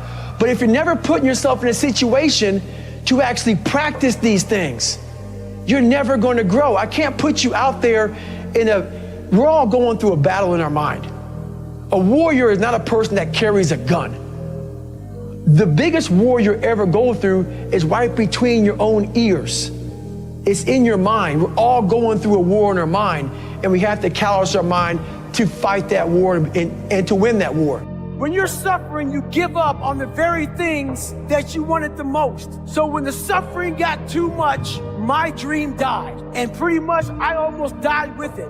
If I didn't find Navy SEALs and getting past that hump, I would have never been up here today. You can't outrun your demons. They'll always know where you're hiding. I walk around life with so-called headphones on my head, man. I don't, really wear them, obviously, but I just have these earmuffs on that I silence out the noise. I silence out the judgment. Those people get in our head. The most important conversation is the one you have with yourself. You wake up with it, you walk around with it, you go to bed with it. Eventually, you act on it. And my conversation was a bad one. So the people who I thought were up here in my life, these uncommon men, I was putting myself down here. But over a period of time, I started realizing that I'm also uncommon. And I started picking those uncommon men off by realizing that we all have this ability in our mind. Most of us fail in life because we're afraid of what everyone around you is thinking. That's 100% truth. So we live by the narrative of other people. When I first called a recruiter to be a Navy SEAL and I was 297 pounds, the first recruiter looked at me and said, "You're not going to be able to make this, man." So what he was doing was he's projecting his energy on me. He knew he couldn't be a Navy SEAL. So God helped this black guy, because I was only the 36th African American to make it through in over 70 years. How's this black fat guy going to make it through in my he wouldn't even want to try. So he's projecting this. So a lot of us who are negative people, all we do is project how we feel on other people. So what happens is there's a lot of negative people walking around the planet Earth who are afraid to try. Because a lot of people are very negative in this world. So we are afraid to fail. Why? I told you, man. Shouldn't even tried it, dude. Just chill out, relax. Why are you so crazy? Why are you so obsessed? So all that stuff drives the quitting mind, I call it. The mind wants to quit. The mind's tired. The mind's tired. The mind's deserving. The mind thinks it's very deserving. So yes, the biggest problem in this world is other people, not yourself. It's other people in your head. They are puppet mastering you pretty much on your life. And is that why you've talked a lot in this podcast about getting rid of noise, quiet, alone? Is that part of that equation? It's all a part of it. Yeah. Because I realized once I was talking to myself the right way and all this wasn't in my mind, wow, I went from this piece of kid who thought he was dumb, not successful, insecure, who stuttered when I first saw somebody, to a person who can now do all these things just because I now control my own mind. And I don't care A lot of people say they don't care. But they do. They care like my son says, I don't care. And every time he says it, I don't care, it means he cares. It means he cares. Yeah. When you get to the point where you really don't care, you don't have to say. You're dangerous. You become very, very dangerous. I'm not saying don't care like, I don't care if I do that. No, when you don't care about other people and how they view you, about how you walk, how you talk, how you dress, where you want to go with your life. You know, growing up, I didn't want to tell anybody I wanted to be in the military. Because why? Some of my black friends, I was afraid of what they think. You know, why you want to join the military, man? Why you want to do that? I was afraid of what other people thought about me. So now, when I go in the military, I didn't know you want to join the military. Yeah, I didn't tell you because I was afraid of what you thought. Once again, man, you're allowing other people to shackle your mind. It's the worst thing in the world. On the other end of suffering is a life that many people don't know even exists. It's a beautiful world because like the 40% rule, we all live in this world where our brains are keeping us in this box. Outside that box, on the other edge of suffering, which is on the other edge of that 40%, is a world that's endless of opportunity. But we are afraid to go outside that box because in that box is comfortable. That's where all of our nice stuff, you know, that's where the nice 4-lane highway's at. I know where the restrooms are at. I know where the gas stations are at. Outside that box, man, God gives you a shovel and says, man, start digging. That's not fun. But when you dig your own path to all kind of stuff that's unknown. And that's why I started realizing, man, like on the other end of this is some beautiful stuff. So I got outside my box and realized, man, 300 pounds, now look at me, I'm 185 pounds. And on the other side of the box was all this stuff. And I didn't know it was over there until I climbed the wall and saw it. So what wall are you climbing now? Man, right now, I've climbed a lot of walls. There's no more walls anymore. The reason why is because I know how to climb. I was trying to figure out how to climb before. I got all the right gear, man. I got the ropes, I got the shoes, I got the chalk, I got the harnesses. I'm good, I'm not scared to climb anymore. I go to the rock, hammered in, I got my belay, and I'm good to go. So you gotta figure out how to climb first, and that's all. We all have a different way of climbing. That's why there's a lot of books out there on mental toughness. It's all crap. Why? Because it's a cookie cutter way. Life isn't cookie cutter. Like 3.14 is pi. It's how you figure out equations. We're all different equations. We all have a story. We all have to strengthen our mind to figure out our own equation. Once you figure out your own equation in life, you can then start picking away at how to be better. But you first have to figure out your equation in life. Once you figure that out, man, you can do anything. If you read It Can't Hurt Me, I go into detail about my first 100-mile race, the race I wasn't trained for at all. And I went out there and ran 100 miles on a 1-mile track. When I got to mile 70 and everything went south. I mean, it went south. I've been through 3 hell weeks, Ranger School, some of the world's hardest training in the world, and this was the most pain I've been in my entire life. When I sat down in that chair and went to the bathroom myself and everything went south, when I had 30 miles to go and I was in the worst shape of my life, and I won't get too deep into it, but when I was able to go 30 more miles in the worst shape of my life, that's when I talk about it in the, You Can't Hurt Me, the whole mental governor got removed.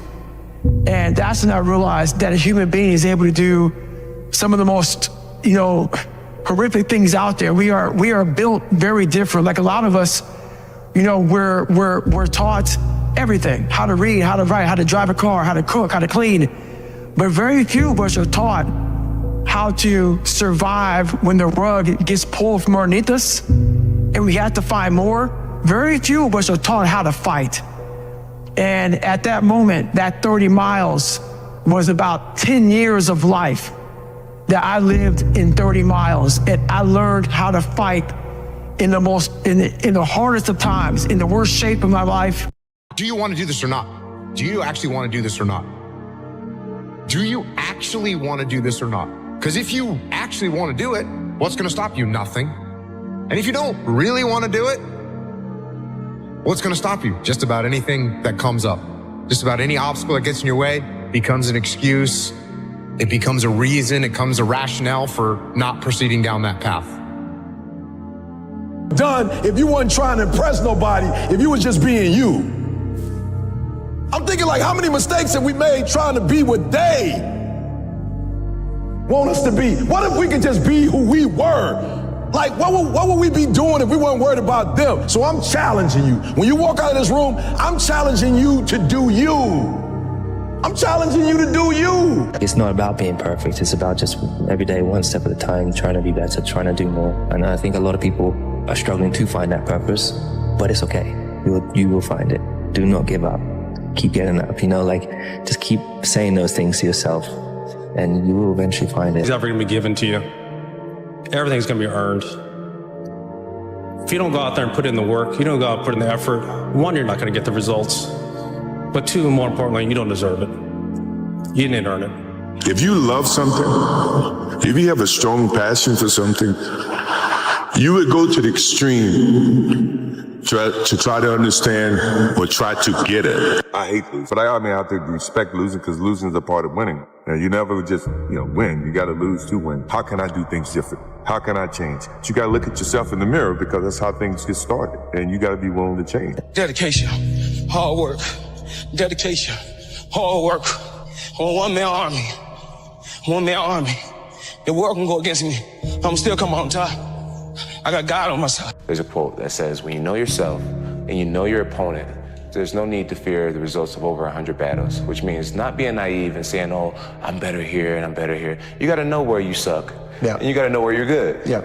And I know where Rampage is really good. And I also know where he really sucks. I think he's trying to bait me to get in this big kickboxing match with him or boxing match with him. And I'm going to really go out there and just give a solid mixed martial arts sport. Sometimes you're right, sometimes you're wrong. At least you're being yourself. We all do mistakes. We learn from the mistakes, but we will still do mistakes. Being perfect, what is being perfect? You build up something that doesn't exist. For me, perfection is being yourself. And I am being myself. People like it or not, I don't care as long as I'm being myself. My view is you can't control the outcome all the time. Sometimes it should go the other people's way. It shouldn't always go your way. So you get motivated by the losses. You stay motivated through the winning. What you can control is your process. You can control those intangibles. You can control the work ethic, the consistent discipline, your attitude, your culture, how much you care. All those things are in you. They just need to be drawn out of you. We live by this and we die by this. We don't retreat. We don't run. Every man must search his own soul. That's why that Martin Luther King quote, that's why I say you don't judge a person by where they stand in times of comfort and convenience. You judge them by where they stand in times of challenge and controversy. And if you ain't work, when you work for something, it gives you a different type of attachment to it. The harder you work, the harder it is to surrender. That's why cats can give up so easy. They ain't got nothing invested. They ain't worked for it. They ain't sacrificed for it. Every time it get tough, they go blow weed. They ain't working for it, right? They ain't got nothing sacrificed into it. But when a cat work for something, when a cat been sacrificed for something, you gonna have a cold day in hell before you take it from them. Because they value it different. Go back to the gym, work, because you have more to show. You understand? Life continue. You cannot live in the past. I'm really good on that, you understand? I learned by the years that, listen, Cristiano, let's go. Because pain, you're gonna have all the time, uncertainty, and constant work. Doesn't matter what's happening. It's gonna happen in your life. You have to continue. This is the way I see the life, and football special. Be the guy who embraces the ugly, the miserable.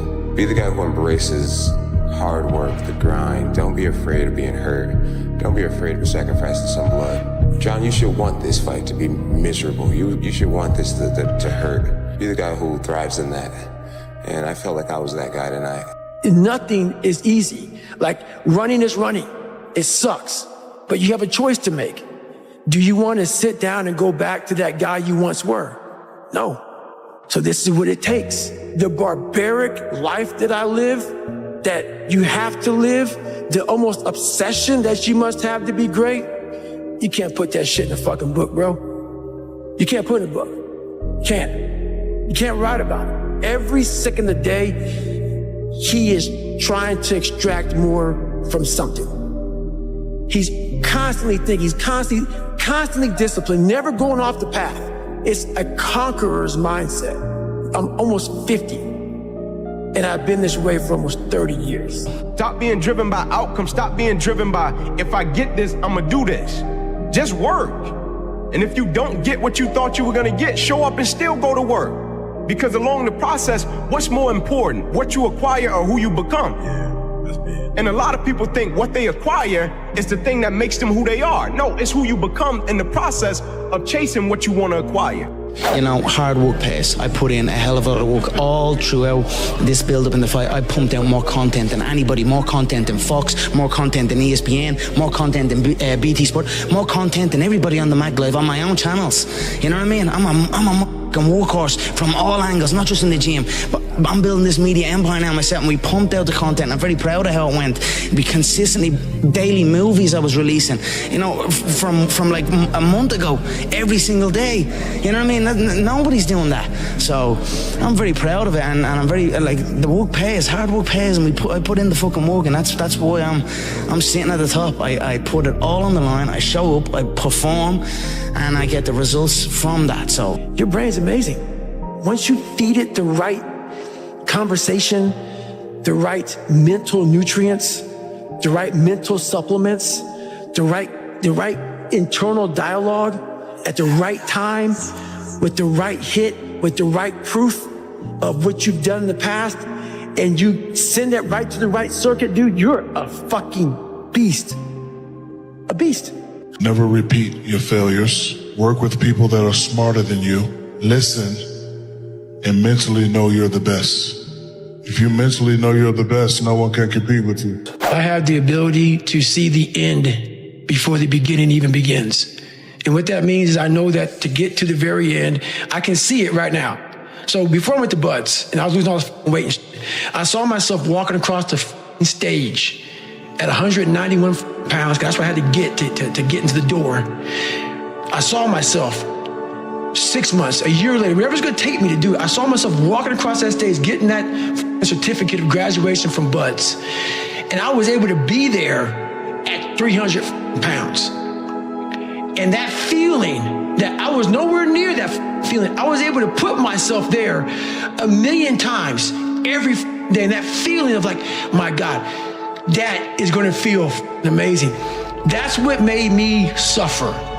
That's what allowed the pain to be real and say, this is worth it. I want to feel for this next 18 months. It took me 18 months to finally become a Navy SEAL, to finally, just get through Buds. 18 months, it's 6 months. It took me 18. That's what woke me up every morning was, I'm gonna put myself through this much pain and suffering for a few seconds. That's all it is. A few seconds of joy. And it's so worth it, man. That's what people don't get. So I'm able to put myself at the finish line, even though I have no finish line, but at the finish line of an event before I even start them, and say, how are you going to feel at the end of this? Visualizing is my biggest tool of life. That's why I've been able to put myself in cold water, put myself in a 100-mile race millions of times before I've done it. And I'm able to go through the race and see how I'm going to feel at mile 50. Almost to the exact feeling. As an athlete like you, Tiger Woods, Michael Jordan, Diego Maradona, what do you have that at the end of the day you become bigger than the sport itself? I don't think we're necessarily bigger than the sport. I just think that we've had so much success in the sport, and I think it's in the way we've done it, whether it's through just pure dominance, or maybe someone may have a more flashy personality as well as dominating. Some people are, they may do it differently than anyone's ever seen it done before in the past. And I think that's where I think people kind of gravitate towards. What Messi and Ronaldo are doing now in soccer is just phenomenal, but two different ways of doing it, right? And then you have Jordan coming into the league. He did it completely different than anybody else. And then when I came into golf, I done it differently because no one had ever trained. No one ever lifted weights. No one ever ran miles. No one ever did just wind sprints. No one ever did any of those things in golf, so I did it differently. and I had the success doing it differently. And I think that's what people sometimes see and have gravitated towards. Right, so when it comes up, it's no surprise. It's no surprise. I've already done this a million times. I wanted to excel my game and isolate my game from everybody else. That I was more than just, a few dimensional. Even when it came to Magic Johnson, Magic Johnson was a crowd pleaser. He was a good offensive player. He was a great motivator. Average defensive player. I wanted to change that. I wanted to take it another step. I wanted to do all those things, that could separate me from Magic Johnson. I'm not saying he wasn't great. He still is great. But we're great in our own different way, and that was motivational for me, and to this day it still is. I never feel that I'm at my best. I feel I still have room to improve. I still set goals for myself to strive for. I'm never complacent with what I've achieved. Even though it's been very successful for me, I still feel I have a lot to prove, not just as a player, but as a person, as a father, to some extent, as a role model, in all aspects. So I'm never really too complacent with myself or with what I've achieved. When I get to a point where I feel I can improve as a player, I walk away from the game. I still feel that I have a plateau that, I hadn't reached yet in terms of my skills or my expectations of myself. I'm always going to expect myself to do, certain things or surpass certain things. As long as I believe that, then, my road to success can continue to expand. I don't want to do anything unless I'm passionate about it. I don't care any money. That's what I learned about peace and happiness. That if you're not doing it with passion and love, and you're just doing it for money, it's the emotional outcome is going to be disastrous. And that's from my experience. That's just really what I know. So I know it has to be just for pure passion and a love for what I'm doing. What do you feel separates good athletes from the best athletes? I think it comes back to what I was saying earlier about, I think a lot of it is mental. If you want to do something and you want it that bad, you'll make sacrifices. And growing up for me as a kid, I made a lot of sacrifices that I didn't seem that they were a big deal, and I don't think of them as being a big deal right now. There were Saturdays or Fridays where I'd give up going to a dance or hanging out with my friends because I had workout the next day. But those things that I gave up, were things that I wanted to help me get to my goal. And there were times where I've been put in. I know what I can do, so. We talk about hard work all the time. It's like, man, if you got to get up every single morning and remind yourself how hard you... To live like a kid. Like, why do kids have so much fun? Because they just care about what they're doing. Yeah. And if we thought about what we were doing all the time, you do that when you're on the football field. It's probably the only place that I can really do that, when I really, truly am my authentic self. A lot of people see it, my close friends do. But when I'm on the football field, it's just raw. You stare at your past and you'll end up staying there. It's okay to look back and admire it, but you carry on. I'm not in the business of staring back at it. You know what I mean? And getting lost back there. People say a loss can make or break a fighter, but trust me, a win can also make or break a fighter, because they get comfortable with a win. People can get comfortable with a win, and slack off then. Slack off on the training, slack off on the diet. They've won one. They're winners now. That's not me, you sleep on a win and you'll wake up with a loss. So I just carry on. Keep doing what I'm doing. And that's why this turnaround is so good for me. Vegas, straight away. The Fighting Irish head to the fighting capital. It's perfect. Continue on this path, the freight train straight to the top. Lazy people do a little work and think they should be winning, but winners work as hard as possible and still worry if you're being lazy.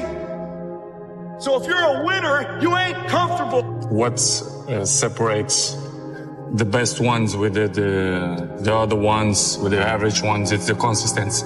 All the time I put it on my mind that you always can improve something. This is what I did. It's not by coincidence that the last 12, 30, 14 years I'm always in the top of the game. So this is take a lot of consistency, hard work, be professional, and this is why I'm still there. Michael Jordan, I remember I interviewed him years ago, and I said, what makes you the best in the world? Is it skill? Is it talent? Is it ability? Is it background? Is it training?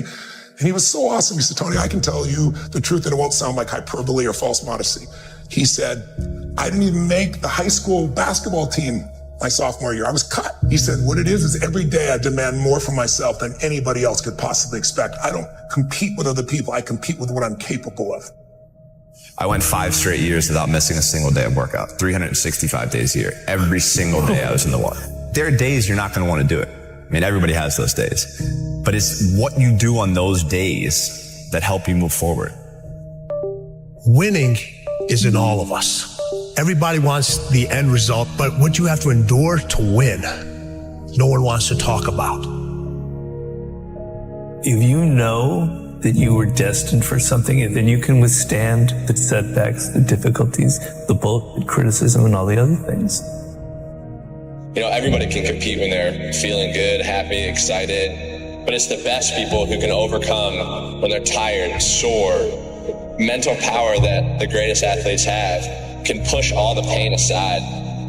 The first time I met Stephen Curry back in 2007, and it was after his freshman year at Davidson, which was before he blew up. No one knew who Stephen Curry was after his freshman year. But I remember there was a few things really remarkable about him. But the most impressive thing was at the end of the first workout, he came over to me and Steph said, will you rebound for me? Because I don't leave the gym until I swish 5 free throws in a row. I mean, he was conditioning himself to be in that state. He was conditioning himself to do that, to not accept anything less. Mm-hmm. And, you know, one of the reasons I think he'll go down in history as the best shooter we've ever seen is his ability just to move on to the next shot. But at the root of it is you want to be the best. Yeah. You love competing and you want to dominate. The greatest athletes in the world don't make excuses. I wanted to do something that nobody had ever done before. And that started with a dream and a goal. I wanted to be the greatest of all time. And I think I always felt like I wanted to be good at everything I did and be great at what I did. And I never expected to be as good as I was. No matter what you do in life, where you're at, this is what winning takes. And it's in all of us. We all have fear. But if you harness it, it takes you to places that you couldn't even imagine. There's mistakes, there's regrets, there's sadness, there's joy, there's frustration, there's sorrow, there's heartbreak, there's elation. It's all part of it. It's all part of life. You know, I said to myself, I'm going to do this and no one's going to stop me. And I think that's the biggest thing. In order to win, you have to be seen. Winning is everything. It's everything. People are champions when they really see themselves with no limits, when they really see themselves great. Because when you see yourself there, you are much more willing to do the work. You are much more willing to break barriers that others don't break because they don't really see themselves breaking those barriers. And this young guy, Djokovic, is 19 years old and he plays Roger for the first time in a Grand Slam. He's nobody. When Novak Djokovic started, Rafa and Roger were winning everything. It's impossible to win a Grand Slam with those two guys. You can't beat them. They're just way better than everyone. And he's interviewed before the match and he says, I'm going to beat this guy. And I remember the press went really bad against him. Who does he think he is? But he was seeing him there. He was seeing himself there. He was seeing himself better than them, which maybe people saw that as being cocky, but he was just very confident about his abilities. And he ended up being the best of the three. He beat all the records. He beat them on every level because his self-belief was extremely high. His self-esteem, the way he was seeing himself. That's how I know if someone is a champion. And a lot of people fake it, which is better than not faking it, but it's not as good as really believing it deeply inside. You talk to the young players, they will say, I want to be number one. I mean, they wish. Yeah. The ones who really want to, you know, because they're not only saying it, but they're putting on the work. And this is a big difference because when you really believe you can get there, it's much easier. It's never easy to work hard, but in a way, you are willing to do everything to get there. When you wish it, you do things halfway or you don't do it fully. So that's a big difference. But when you look at the road to winning, people look at you and they're like, you're a success. But your road has so many more steps. Those steps are infinite. Sometimes you get to see them, sometimes you don't. Sometimes they're there, other times they're wobbly. You don't know if that next step is going to be there, but you have enough belief in yourself to say, I know it's there. I'm going to take that step. I may miss the step. I may fall. I may get scraped. That step may go into quicksand, but I know there's another step. I know it. I believe inside me that there's another step that I have to take, that somebody else isn't making me take. Those steps are infinite. Winning is infinite. Those steps are infinite. Of course, if your self-esteem is big, like huge champions, I mean, legends like Serena or Venus, and I had this discussion with Richard Williams, their father, and he told me my main focus was to create two young ladies that were believing in themselves in general. And he said to me this, and I believe it, whatever they would have done, they would have been successful.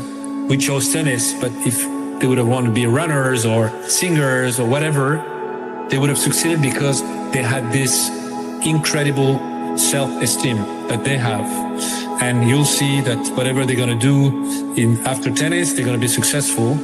I think from the get-go, I believed I could do it. You know, it just seemed so real to me. I'd already gotten sponsors. I was already winning competitions, and I saw the pros, you know, making a great living at what they were doing. And I just figured, like, God, if I could just get to that point, you know, I think I could make a bit of a living out of this. Why would you do crazy efforts, working crazy hard to achieve something you don't really believe in? Why would you put yourself at risk to fail if you don't deeply believe that at the end you're going to make it? Not saying that people never fail. Of course they fail, and Serena failed many times in tennis too. But we remember what she achieved, which is much bigger. The great Serena Williams. I mean, I just never think I'm gonna lose. I just don't want people to think I'm too cocky or anything, and you're only as good as your last win, so I hate losing. I mean, that's no secret, so. But you gotta lose. I feel like every time I lose, I get better, and I think it's important for me to have losses. Just the fewer, the better for me. I think a lot of people just, they see you run and they say, oh, it looks so easy, you really look effortless. But before it gets to that point, it's hard. It's like hard work. Day in, day out, sacrifice, day in, day out. The confidence comes from preparation.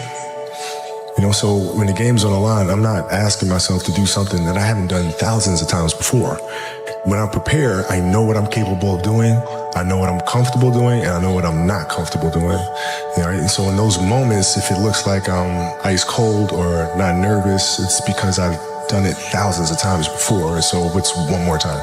No, I've never been afraid. I mean, obviously you can't, because you have other things. You have other responsibilities that are taking you away from it. So I already won. So it's not the car, the house, the whatever. It is that internal goal, that internal why. And so for me, I just think that's it. Like that, like you, it's just, it's something within it. You gotta pull it out. And so it's easy when you have a why, a purpose. I'm doing it for this, I'm doing it for that. It's easy to get up and get going. But if it's just for a car, what happens, Luz, when you get the car? Because you can buy it. What happens when you get the house and you can buy the house? Because I think any person, any human realizes that if you want some kind of a good outcome, you're going to have to work hard for it. My outcomes have been. Embrace the process. You say, Dwayne, what process? Life. Life. Embrace the journey and the process of life. You only get stronger hiking by going uphill. Nobody gets stronger hiking by just going downhill. Because you're probably in the bed right now. You're probably an underachiever. You're probably somebody who doesn't want to do anything with your life. People should stop complaining. Right. People should figure out who the they are. Good call. People should not listen to America propaganda of fixing the shit they suck at. They should be tripling down on what they're good at. They should be competent in certain areas, but you're not gonna become Beyonce, or, you know, like your bone structure is a certain way. Like, you're not gonna solve everything. Your IQ can get a little bit better, but don't worry about the incremental. Figure out what you puts you on fire and you're halfway decent at, if you're lucky enough right now to be listening and you're good at what you like, become tunnel vision. Because there's way too many voices telling you what and how. The reason most people who are listening right now are not doing that thing is they're worried about the opinion of somebody. And the reality is we have to get to a place where you're doing you, because the number one thing that scares the fuck out of me is regret. The Lonely Chapter describes a time in which you're growing, you're changing as a person, and you're now so different that you can no longer resonate with your old set of friends, but you're not sufficiently developed that you've got the new set of friends that you're going to grow into. And this is the Lonely Chapter. And the problem with it is that you're always, the desire to sort of regress back to where you were is always going to be there. And you're going to have uncertainty. There's not even the promise of glory or success or triumph when you get through the other side. What am I pushing toward? You know, you're telling me that I'm not going to go out on this night out with my friends, which I've done for the last 5 years or 10 years in the town that I grew up in or went to university in or whatever. You're telling me that I'm not going to do that because I'm going to get up and I'm going to meditate or read. Who even knows if meditation works, right? Like, you've got all of these questions in your mind, and all of your friends and all of the dynamics and the temptations pull you back toward that. It pulls you back toward the old version of life. Just lock on me for 6 months, bro. Please. I really want you to be great. You got me, I got you. We all we got. See what happens. It's so easy to quit, bro. That's what everyone's doing. And we're not trying to be like everybody else. Can't progress in life without progressing. Don't let it go over your head. You can't progress in the grand scheme of life if you don't progress in your everyday life. If you don't try to take a step to be better, your overall life won't be better. If you put your head down and lock in on the vision, how could you not win? Only thing that's gonna cause you to lose is your mentality. Why I hate being around negative people. Being an asshole is a weak person's idea of strength. Complaining is their connection. Never let yourself be held back by other people's fears.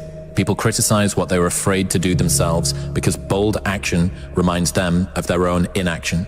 If you're afraid to be criticized, why do you care about the opinions of those who are too timid to do it themselves? If you are the criticizer, does tearing down someone who has the courage you lack make you better? You have a whole life in front of you. You have years to take part in this life and to do stuff, to accomplish stuff, and to enjoy stuff. I think about that. If I was 22 again, and God said, hey, Tom, I'll make you 22 again, okay? Just do something different. Wow. Oh my God. I'd be like a professional golfer this time, even though I can't. I'm lousy at golf. I stink at golf. I would do something that I think in my brain I could never do, which was bodybuilding at one time. I thought I could never do this. You know, it's too insurmountable, it's too crazy, but something in the back of my mind always said, do it, do it, do it, do it. Hey, when you get out of bed, life's standing right there to kick you in the face, man. Could be anything. Could be you get up and you walk downstairs, you got a flat tire and you're late for work and you got this and that. Life is going to throw all kinds of crazy shit at you, right? And you have to be ready for it, and you got to deal with it. You can't curl up into a ball. You can't run away from it. You can't hide. You have to take all this shit head on. So this Lonely Chapter is a period through which I think everybody needs to squeeze. Anybody that decides to go from a place they are to a place that they want to be is going to have to let go of people who can't go there with them. It's that if you know that there is something that you're meant to do, if you know that there's something that you're meant to change, you will have to let certain groups, friends, routines, places, activities, recreations that you do, you're going to have to let those go. And there is this, you know, the Rocky cutscene lasts for 90 seconds in the movie, but it can last for 5 years in your life. And you have no idea whether or not it's even going to work. And that's the bit that always got to me. The bit that always got to me was I didn't even know if there was going to be any glory on the other side. It's like, you think, well, I'm just stood here doing the thing, but I don't know if it's going to come out on the other side. And I can promise you, anybody that has done anything, moved from any place they were to any place that they want to be, has gone through this Lonely Chapter. I think you just got to wake up one day and just say, so what? Like, who cares if you don't believe in me? I believe in myself. You don't put too much work to not have this amount of confidence. And if you don't believe in me, doesn't change my success story. I'm still gonna win. But I guess one thing I gotta say is, let me know when that hate starts making you money. You may be right that other people did certain things or you got dealt a bad hand. It also doesn't matter, because the only thing that you can control is obviously the actions that you take. And the only person who's in control of that is you. Nobody is going to understand you, bro. And it's like, I really realized nobody ever believed in me. Like, you have to believe in yourself. If nobody else is gonna understand, then you have to make sure that you understand and that you believe in yourself, because that's where it starts. Control freak is a word people with low standards use to describe people with high standards. You're not a control freak. You just want it done right the first time. You're not anxious. You care. Do not expect mediocre people to support world-class goals. If you go visit the darkness that you've been running from, you'll have the opportunity to leave a better person. You'll have a better understanding of yourself. You'll have a better understanding of your purpose. But if you don't take that trip and the darkness comes visits you, it's a guest that will never leave. You're playing against the Golden State Warriors. Score is 107-109. You guys are close to getting into the playoffs. You know exactly what happens in the game. You go up, you're about to take your shot, and then all of a sudden, boom, Achilles happens. Trying again, going to work, falls down. Again, he's struggling. Right after you were injured, you went on Facebook and you posted a lengthy blog. You know what this is? Oh, yeah. This is such BS. All the training and sacrifice just flew out the window with one step that I've done millions of times. The frustration is unbearable. The anger is rage. Why the hell did this happen? Makes no damn sense. Now I'm supposed to come back from this and be the same player or better at 35? How in the world am I supposed to do that? I have no clue. Do I have the consistent will to overcome this thing? Maybe I should break out the rocking chair and reminisce on the career that was. Maybe this is how my book ends. Maybe Father Time has defeated me. Then again, maybe not. It's 3:30 a.m. My foot feels like dead weight. My head is spinning from the pain meds, and I'm wide awake. Forgive my venting, but what's the purpose of social media if I won't bring it to you real, no image? Feels good to vent, to let it out. To feel as if this is the worst thing ever. Because after all the venting, the real perspective sets in. There are far greater issues and challenges in the world than a torn Achilles. Stop feeling sorry for yourself. Find the silver lining and get to work with the same belief, same drive, and same conviction as ever. One day, the beginning of a new career journey will commence. Today is not that day. If you see me in a fight with a bear, pray for the bear. I've always loved that quote. That's Mamba mentality. We don't quit. We don't cower. We don't run. It's a hurting, but the Lakers down by 2, and they want him and need him at the free throw line. Got it. Yeah. How the hell do you tolerate that kind of pain? I tell this example, and I think this is the best way to explain it.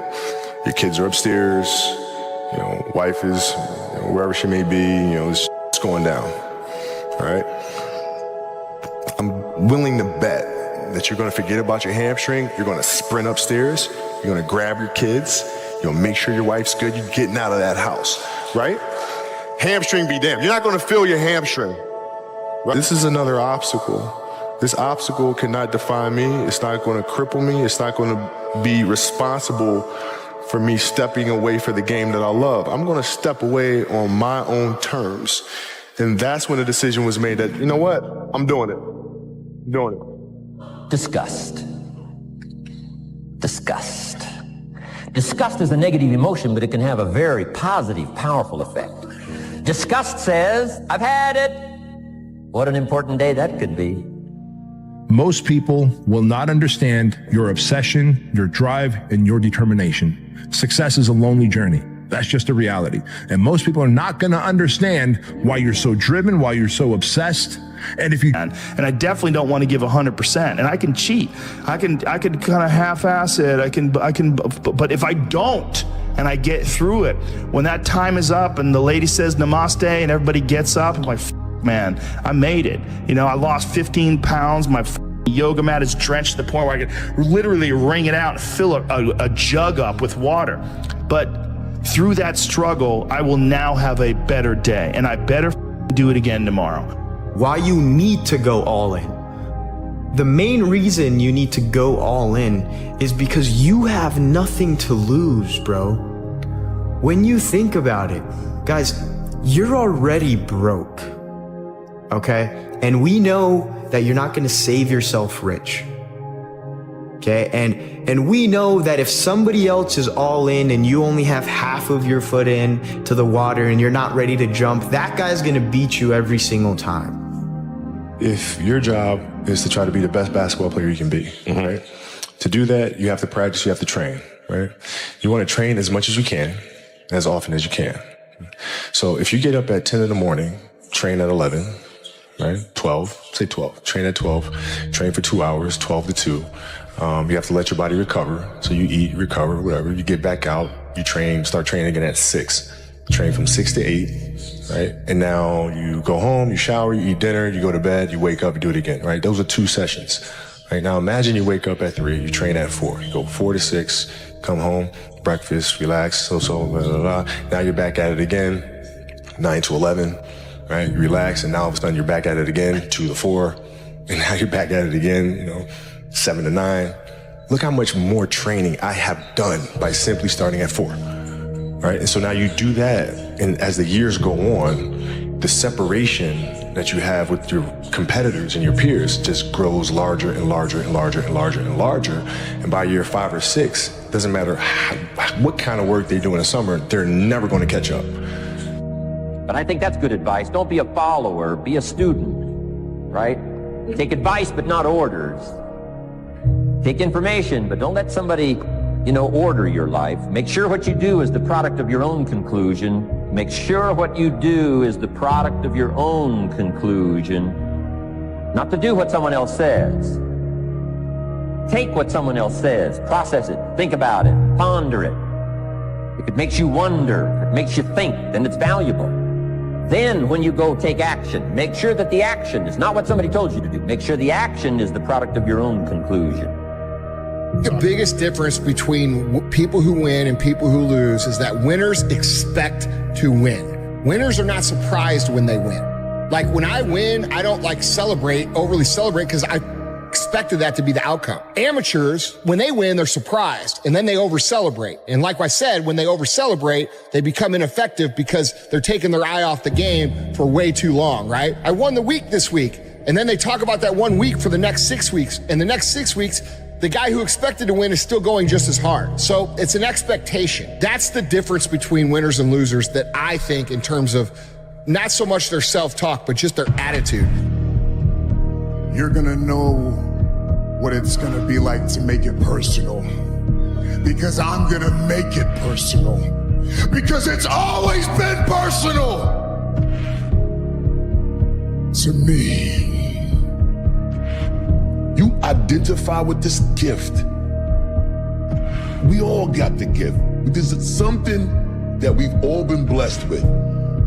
At some point, if we listen to that little thing that speaks to us inside, some people call it instinct, some people call it a vibe, some people call it an energy, whatever the fuck you call it. Some people call it a voice. Whatever that thing is, bro, if it sparks the thought that changes the whole trajectory to what your life can evolve into because you took a second to listen to that shit, you are identifying with your blessing. You are identifying. The greatest fear you face is yourself, because we all have dreams, and it's very scary sometimes to accept the dream that you have. And it's scarier still to say, okay, I want that. It's scary because you're afraid that if you put your heart and soul into it and you fail, then how are you going to feel about yourself, right? So being fearless means putting yourself out there and going for it. No matter what, go for it. Not for anybody else, but for yourself. And here's a philosophy that really changed for me everything. Be so busy giving other people recognition, you really don't need it for yourself. I learned to recognize people for small steps of progress. Every little thing I could think of. Figure out rewards for small steps. And what works is if you dedicate your time and your focus, like realistically, with a professional, disciplined effort to creativity. You show up every day like a professional, but you show up to be creative. If you just do it on a regular basis, ideas will come to you. Where are these ideas coming from? Well, his concept was to think of it as you're a professional and you're getting these ideas from the muse. And this is what you do. You show up and you do the work, you focus on it, and these ideas will come to you. And that little voice becomes completely drowned out. And so you don't know who you are anymore. And you're afraid, particularly young people today. I mean, maybe it's always been that way, are so afraid of being different. They're so afraid of being odd. But look at all the powerful people in this world. Look at your Elon Musks. Look at your celebrities in entertainment, in business and politics. They're one of a kind. They have like, I hate that word, but it's like a brand. They're different. They stand out for something that's truly different. You know, even Albert Einstein, there's nobody else like Einstein. There's nobody like Da Vinci. Okay? That's where your power lies. And you'll go, oh, but Robert, those are people that were brilliant, that were talented. I'm not like that. I don't have that. Well, bullshit. You do have that. It's just you're forgetting about it. You don't want to put the effort into it. And there's no one more narcissistic than someone who's smart. And if you are smart, that's a real temptation. It's a real temptation. It can make you bitter as hell. The most bitter people are the smart people who aren't successful because they feel that their shining light wasn't given due course and that the world should fall at their feet and didn't. The way the world works, you don't get a gift without a corresponding temptation. And intellect is certainly, it has the same characteristic. You can go very spectacularly wrong if you're smart. And it's pride that does that. When you set a dream and you say, this is what I'm going to do. I'm going to do this. I'm going to do that. And you make a plan, and then plans are good. But if you come to a certain point where there's a tree across the road or the bridge is out, you can't. There is dedication and hard work, you know, to be able to work 100% all the time. This is, if it exists words, this is my secret. He's a legend. He's one of these big names that stays forever in football history. But the guy he motivates himself with numbers, with new things. He wants to win the gold ball X times and the golden boot X times. And he wants to not just to play these Euros. He's already thinking that he wants to play the next World Cup. Does he get angry when people say maybe Messi's better? Would that infuriate him? I don't think so. I just think that critics motivates him. I think he feels if people criticize me, it's because I am who I am. And I did what I did and I still try to do. And he gets that as an extra motivation. I think as an opponent, you should be quiet and don't say a wrong word about him, because that would be always a motivation for him. I think he's the player that everybody knows he is, and mentally really very, very strong. Once again, as you say, it's Cristiano Ronaldo, and it's controversy once again. Why is it always the case with you? I don't know why. Maybe someone's don't like me, but because maybe I'm too good. It is what it is. The life it's completely difficult. We have obstacles in our lives, and I will keep running to fight against the people who don't believe me. And the life is a challenge, and I want the people that they're wrong. I'm there every morning. I do the same stuff. I'm probably the first ones to arrive and the last ones to go out. It's great. This is giving me motivation to still work hard and better in my job. But I have to say, to be in my shoes is not easy. But I'm not complaining. I just want to say that I'm feel happy. All this happened because of a reason. The reason is I'm unbelievable inside the pitch. This is why the people have so much interesting on me. Are you the best footballer in the world right now? I think so, yes. In my mind, I'm always the best. I don't care what the people thinking, what they say. In my mind, not just this year, but always, I'm always the best.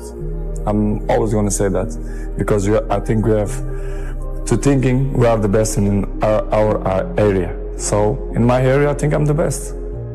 Is there anything that Lionel Messi is better than you at? It's opinions.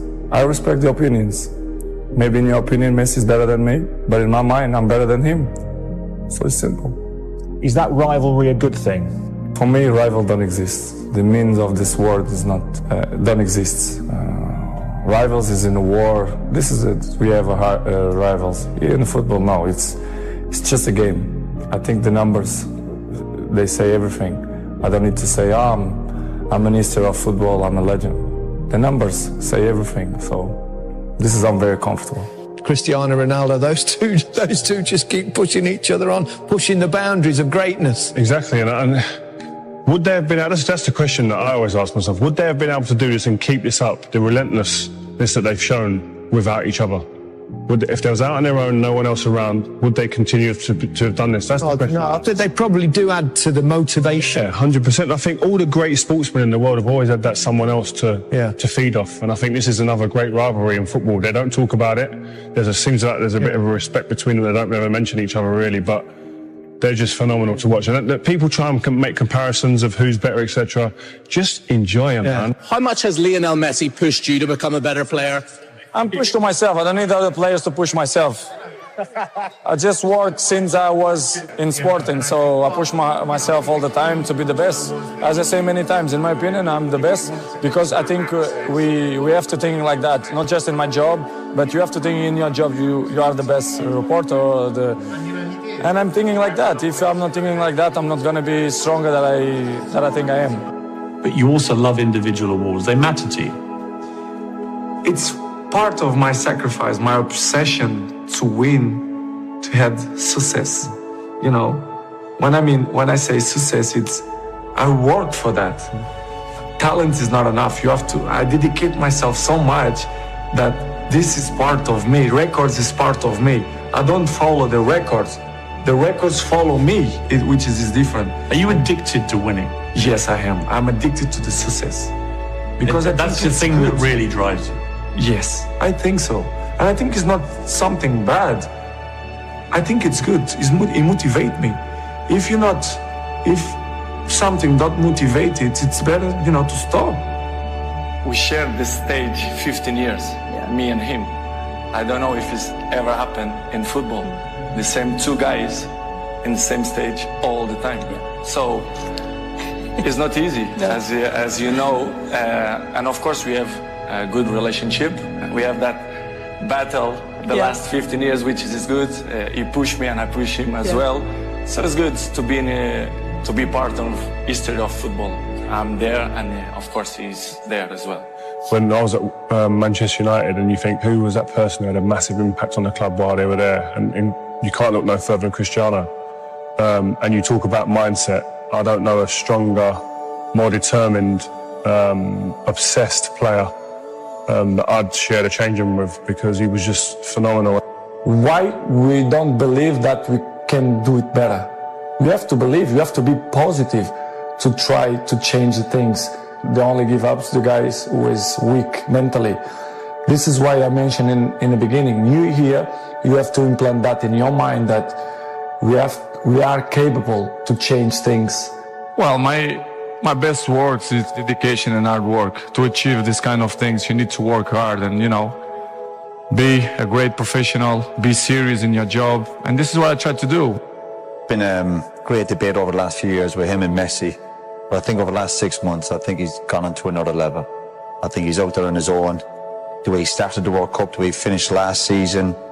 How many times can we say it about him? His improvement, his attitude. And I think a lot of it is not natural ability for Ronaldo. As brilliant as he is, I think it's just sheer hard work, determination, desire, courage. He's got a lot of courage. Wants to get in there. He's brave. I've said it before, the guy's a genius. This difference between making it because of talent and making it because of work ethic. You said to me you felt like an enormous percentage of your success has come from work ethic, and that there's sort of an unfair perception maybe of you of just being hyper talented, and that's where all the success comes from. To be honest, I think both have to work in the same time, because talent without work is nothing, and work without talent is nothing too. So I think they both mix up. And of course I have two. I'm not will say that I have more one than the other one, because if you see my whole career for the last 20 years, my level was high, and this is, as you can know, it's really tough. Not only in a football, but in any area. If you are top for 20 years is unbelievable. My biggest motivation is to carry on, to still enjoy, to make people happy, to make my family happy. So for me, I have both talent and work ethic. But the fact is that he has shown that it's not just ability, it is hard work, and he seems to be getting the fruits of all the hard work that he's put in down the years. He looks like somebody who will not put anything that's not going to benefit him inside his body. For example, you arrive home, you had a lunch, you do it a quick nap, and you wake up, you play with your kids, and I have to go to the gym at least 30-40 minutes, but this will make the difference in the end of the day, you understand? If you not do it that work, you miss one. The next day, it's 2 sessions that you lost, and I know in the end of the day, in the hand, they're gonna make a huge difference. This is why I'm 34 and I look 28. Every year is a challenge for me to be better than last year. So I know it's tough. Last year was amazing. 2 years ago was amazing too. So my job is to continue to work hard and dedicate myself 100% in my job and win trophies, collective and individual too. He said, let's go and having a lunch after training. Go to his house, he was few people on the table. I look at it, it was just some salad, plain white chicken, no juice, just water. So we have a food, quickly a lunch, and after that, he said, let's go in the garden and play two-touch. I said, Cristiano, we just finished. So we go playing two-touch, after that, let's go for a swim. After that, let's have a sauna, jacuzzi. I was like, Cristiano, why we didn't stay at the training ground? So that's why I say Cristiano deserves everything he got right now. So I'm really happy for him, and he deserves. He deserves because he works so hard and he's a machine. He really beat him in front of everyone, so we screamed, and Cristiano was so angry. He sent his cousin by a tennis table. The gold medal, I'm glad that happened to me. I think that's the best thing that ever happened to me. Because that right there pushed me. I mean, it just pushed me to a limit that I can't even really even talk about. It pushed me. It made me want to be the best. We all go through certain trials and tribulations in life that we have to deal with, and certain things make us stronger. And in 1996, them cheating me made me stronger. If I had to do it all over again, I say do it the same way. You guys are recession-proof also. Find a way. Find a way. Know what y'all want to do. You can be 30, you can be 40, you can be 50. You still got a chance. You got 24 hours in a day. 8 hours you sleep, right? And most people work a 9 to 5. So 8 hours you work. So we have 16 hours. We got breakfast, lunch, and dinner. So we'll be at night, that's 19. It take you an hour to get ready. So we had 20 hours. You guys cannot spend 4 hours going to they lying. Oh, I like this photo. Oh, they faking. Sending photos to other people. Y'all got to get focused. I'm where I'm at because I'm focused. Tunnel vision. I'm focused on what I got to do. You know, this dream that I had started years and years and years ago. You know, no matter what my dad did, you know, because he done whatever he had to do to give me a finer life, to give me a better life, to give me the best life that he could give me. And everything happens for a reason. Even when my dad was incarcerated and he went away, I still would hear his words in the back of my mind. Continue to work hard. Nothing is gonna come easy. Every day I say to myself, after my last fight, I say, this is nothing but organized, illegalized street fight. I'm able to make hundreds of millions doing what I like to do in front of the police. Everyone sees us on All Access or when I was with HBO 24/7. They see all the flashiness, all the shit talking, the trash talking. I had a game plan. And when I say TBE, it's no disrespect to no legendary champion. Because every fighter that's in this room has to feel that he's the best. If not, you in the wrong sport. If somebody right now in here hit the lottery, the first thing they're gonna say is give it all to me. Because they don't know no better. Because rich and wealth is two different things. When you're rich for a short period of time. Rich is short term. Wealth is long term. You can have 100 million, but if you don't got no game plan, it's gonna be gone. Being around certain individuals, like even being around my billionaire buddies, you know, every time I got around my billionaire buddies, I was more like, it's cool to come over your house, but I need a house like this. Yeah. It's cool to ride on your yacht, but I need a yacht like this. Yeah. It's cool to ride on your jet, but I want a jet like this. And I said, no, I don't want to ride on yours. You show me how to get it. You can't be my friend if you can't show me how to get it. Because once they show me how to get it, then I can install it in my children. So it's about wealth. You know, I'm no longer rich, I'm wealthy. Well, most people probably have $1 million if their money management skills is right. You know what I'm saying? But they spending the money fast as they get it. You get a couple $100,000, you go buy a $100,000 watch. It's easier to make the money. It's harder to save. You know what's crazy is because coming from where I'm from, we thought all we needed was $1 million. We just wanted to become a millionaire. That means 1 million. Until you get it and you realize it ain't enough. We're living in a generation and a time where like people think it's only cool to be a boss. You know what I'm saying? And that it's uncool to be an equal partner with somebody.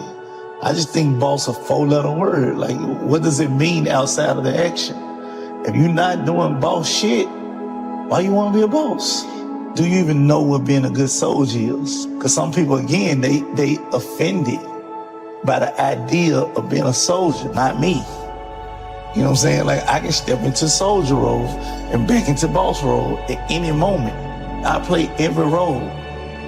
You know, I heard a quote one time from Vincent van Gogh that really rang true. He said, he has dedicated his life to his art and he has lost his mind in the process. When I sat and I thought about that, it sounded very familiar. I have given every single thing, every ounce of my life to this craft, to perfecting my craft, and I continue to do so. And in the process, I have lost my mind to regular society, to people who wake up at 9 a.m., who clock out at 5 p.m. They would look at me and say, I've lost my mind, but me, I have found it almost. My name is Conor McGregor. I'm a professional MMA fighter. My dream is to be world lightweight champion in the UFC, have more money than I know what to do with, and have a great life for my kids, my grandkids, everyone in my family, everyone that's come up with me. That's my dream. My dream is to be number one. Most young men, why they got into martial arts was to defend themselves. I started off really being into football. That was what my first dreams were, you know, being a football player. How good you were at playing football and how good you were at fighting, you know, they were the two things where I grew up. And then maybe as I start going outside my little estate and all, conflicts start happening. And I mean, I had to kind of think to myself, I need to be able to defend myself now as well. Not even to get back at anyone around, just to kind of be like, alright, this guy knows where he's at, just leave him alone. Now that's it, I don't know why I'm doing it other than that really. Now I'm obsessed. I was working in the plumbing business at the time, yeah, but it would have been around that time that John, I left the plumbing business. How bad was that? The plumbing? Yeah. Horrendous. It was just a horrible, horrible time, and I was like, you know what? I don't want to do this, and then I just left, and then I just stopped going, didn't get out of bed.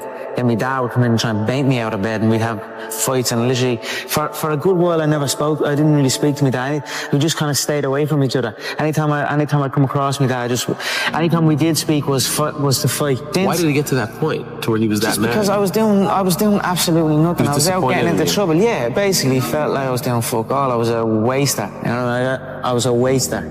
Called that a lot, you know what I mean? But the real stress and the real fights come from the mortgage, come from this stress of home. A lot of people are getting evicted from their homes around here.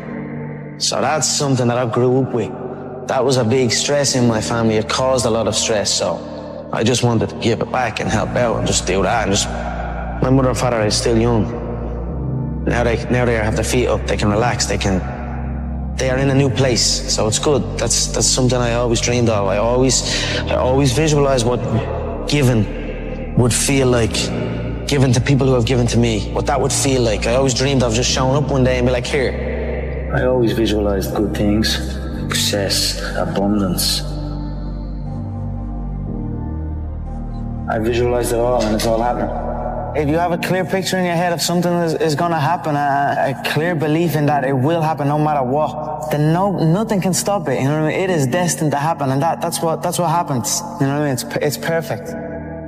I'm fighting myself, you know what I mean? Because you are fighting yourself. There is no opponent, you know what I mean? It's you versus you, and that's it. I'm fighting myself in there. I'm gonna beat myself. Not even martial arts, life, you know what I mean? It's always you versus you. If you're competing against other people, you know what I mean? Competing against others, and you're gonna become bitter. Eventually you'll become bitter. But if you compete against yourself, you'll become better. There are no restrictions. There are no limits. There's no one trying to get something from me, or trying to make me do this, or make me do that, or send me here, or send me there, or stop me from going full. I'm free. I go in and do as I please. This is my time now. So it's a beautiful experience, and it's almost an out-of-body experience, and it becomes very, very addictive. So that's what you're seeing here. I'm addicted to that feeling, and I will do anything to get in there and get that feeling again. I truly believe we are all equal as human beings. If we are obsessed with something and we truly pursue our passion with everything we have, regardless of anything else, if you are obsessed, work hard, put in the time, you will succeed. And that is a philosophy that I carry, my coaches carry. And to see LeBron James, who's like a mega superstar over here and a phenomenal athlete, share that belief is inspiring right back to me. It shows that we are thinking correct. You know, this is hard work. This is an obsession. Nothing can beat hard work.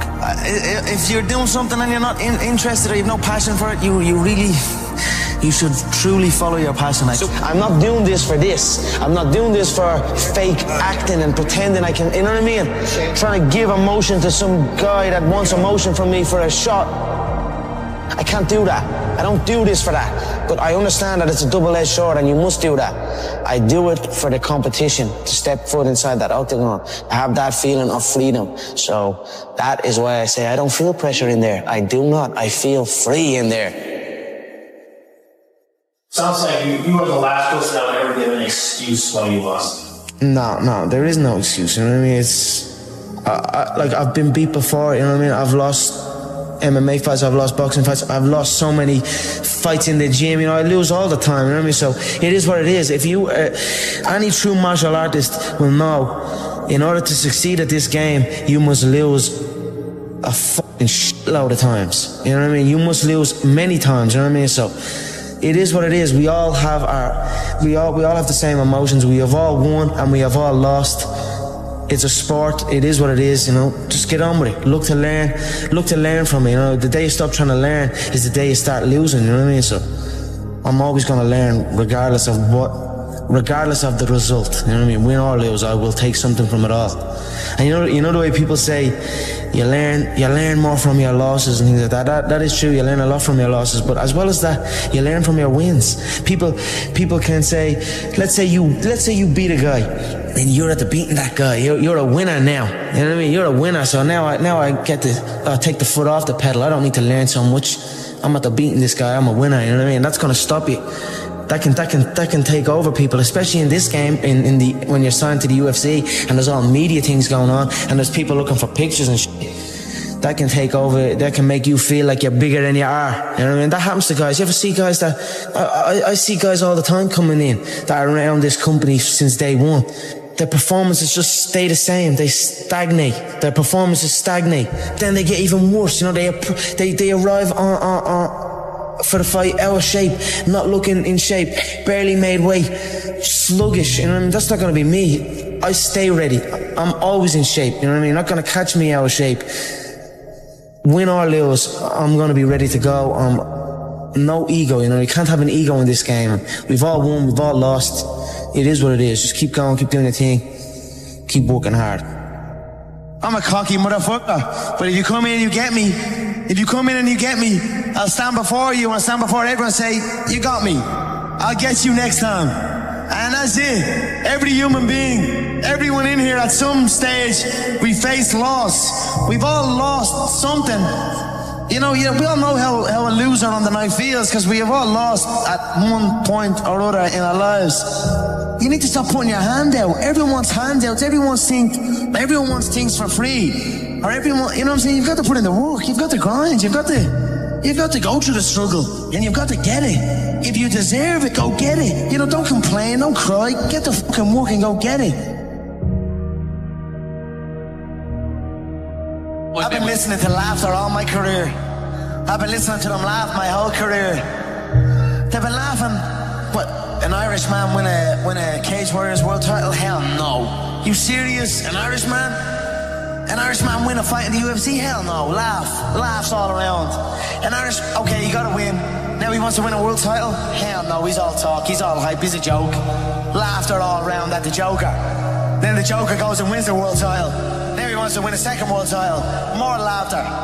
Listen, the sound of laughter and the sound of doubt motivates me. So I'm enjoying that. I seek that. I don't feel no doubt. I don't feel that going and fighting any of these other UFC bums right now. They need to rise up. Right now they're down there. I've got this situation where people are truly doubting me like they doubted me at the very, very beginning. And that's motivating for me. That's what's going to drive me to the gym when I need to go to the gym and to put in that work to get that win. Stripping that all back to start your career, a man with a dream, you know, training in the gym day in, day out.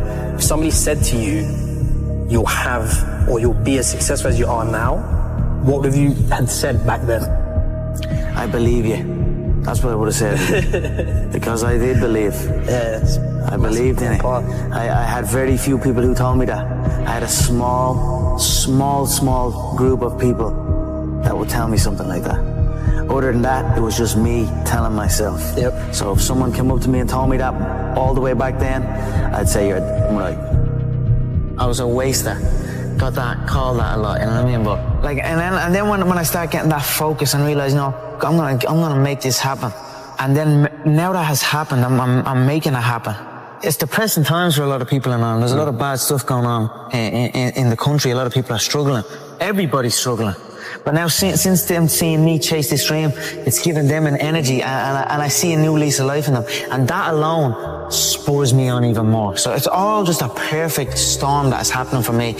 And that is why I have this tunnel vision, and that is why I'm willing to kill every single man in my path. Get that belt, you know what I mean? To secure the future from my family's future. You know what I mean? That's what I'm doing it for. Or I'm doing it because for the love of movement, and I'm also doing it to secure because I recognize that it will secure my family's future. So why not take full advantage? Something that I love can actually secure my family's future and make us live a good life for the rest of our days. You know what I mean? And it's not work. I don't work. I live. You know what I mean? I don't have a job. I just have a life.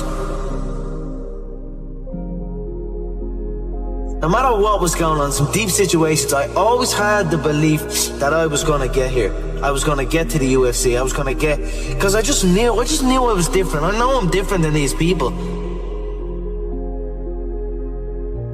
I'm enjoying the fruits of my hard work. Nobody works harder than me inside the octagon, outside the octagon. I am a workhorse, so I'm going to enjoy the benefits of this life. I am going to get myself a big mansion in Las Vegas. I'm going to get the soft top cars. I'm going to bring my whole team out. I'm going to spoil them and give them this life. We're eating good, we're living good.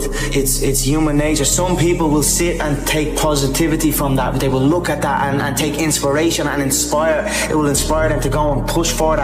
Others will shell up and critique it and be negative towards it. But one thing is for sure, those people will stay where they are. The people who take inspiration from it will rise up and also one day experience that life. So this is human nature. Some go one way, some go the other way. But I am enjoying my money, my hard-earned money that I have dedicated my life to. I can be a product of my environment, you know what I mean? If I'm in with the wrong crowd, I just kind of become wherever, you know what I mean? So that's why I like to be isolated. And that's why this has helped me coming out here and being locked in an apartment on my own, building back up my leg, going from rehab to home, because there was no outsiders. It was isolation, it was visualization, it was motivation, and it was dedication. There was nothing else going on in my life, you know what I mean? To get to the pinnacle, it needs to be like that. It needs to be no outsiders. It needs to be, you need to have your team and your focus, and that's it. I don't need friends that aren't involved in this game or that aren't on the same path, you know what I mean? Because it doesn't make sense. I know nobody can tell me that I move the same as any of these guys, because I don't move the same. I move differently. I move unique, and I know I move unique. Not only that, I speak unique. I act unique. I'm just different than these people. You know what I mean? So I dress unique. I dress unique. Whatever. I just feel different to these, on another level, on another playing field than any of them before me. That's why I know I have no doubt in my mind that I'm the great, that I will be the greatest of all time. But in my head already, I am better than everybody, and I know, you know, there's a lot of hate come from people, you know. But I know, and I will prove. You give me time, and I will prove it to everybody. When you're chasing your dream, and when you're working hard, chasing something you love, and completely dedicated, it just happens. You can't really notice it, you know. Even still to this day, I'm in an amazing position in my life, but I'm still working like I'm not. I'm still working like I'm not in this position. Absolutely. I'm still working like none of this is even. It's just something I love to do, and I just keep pushing and keep working hard. I can't pinpoint an exact moment for you, but if anything, I always felt like it was happening way back then, and now it is happening, but now I almost feel like it's not happening. You know what I mean? And I want to push to something else. Absolutely. I'm always striving to push forward. No, I don't like thinking too far ahead. People set like goals, long distance goals, and that's too much for me. I already feel like I'm living it, and then I just carry on doing that. You know, carry on day by day, already living the final goal, the goal of being the world champion. I already carry myself like I'm a world champion. I already speak like I'm a world champion, and that's it. I just carry on day by day. So I'll take it as it comes. You know, hard work pays. I put in a hell of a lot of work all throughout this build-up in the fight. I pumped out more content than anybody, more content than Fox, more content than ESPN, more content than BT Sport, more content than everybody on the Mag Live on my own channels. You know what I mean? I'm a fucking workhorse from all angles, not just in the gym, but I'm building this media empire now myself, and we pumped out the content. I'm very proud of how it went. We consistently, daily movies I was releasing, you know, from like a month ago, every single day. You know what I mean? Nobody's doing that. So I'm very proud of it, and I'm very, like, the work pays, hard work pays, and I put in the work, and that's why I'm sitting at the top. I put it all on the line. I show up, I perform, and I get the results from that. So what do you think they'll say about you in 50 years? You know, I'm not quite sure what they'll say about me. They'll probably just say I'm a young kid who showed up when he said he was going to show up. And that's it. I cannot control what people say about me now or in the future. But I certainly know what I am doing, and the stuff that I have done and achieved will live on long after I am gone. I don't think there's a fighter that in the UFC's history that has done what I have done in the space that I have done it. And Saturday night when I go out there and put Diego away in the first round, I'll prove my worth. He can do it, you never know, but he's not gonna be that easy the way he's been talking. So this is why I call him a clown, so you guys can see everything there. So everybody have a mouth, everybody talk whatever they want. Pressure is an illusion, but I want that illusion of pressure, heap more on, give me more pressure. So when I put this guy away and make it look easy, which I will do, people will say, how did he do that? Let's skip the queue, let's jump this guy ahead of the queue and put him straight in for a title shot. Saturday night, they're gonna see you're gonna see a true #1 contender here on Saturday night. No, honestly, I said I was gonna put him away in the first round. I put him away in the first round. It would have to be something special to come over here in my hometown and take this away from me. There's not a man alive that can come on this soil and beat me. So. Dustin thinks it's all talk. But when he wakes up with his nose plastered on the other side of his face, he's gonna know it's not all talk. I'm gonna crack him with a jab and he's gonna wobble and I'm gonna put him away early. It's gonna be a first round KO, mark my words. These featherweights don't understand. Until they get hit by me at the first round, and I knock them out in the first round, you can call me Mystic Mac, because I predict these things.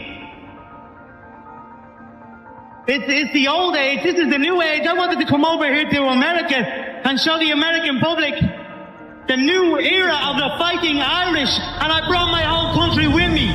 If one of us goes to war, we all go to war.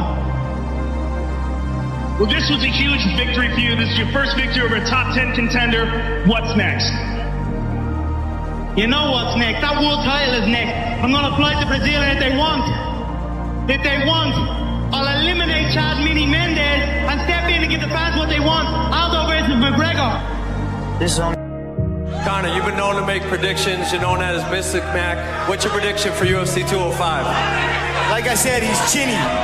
He has a chin. He gets cracked, he gets dropped. It's happened throughout his career. He's a weathered fire. He's on his way out. He's very, very lucky to be in the position he's in.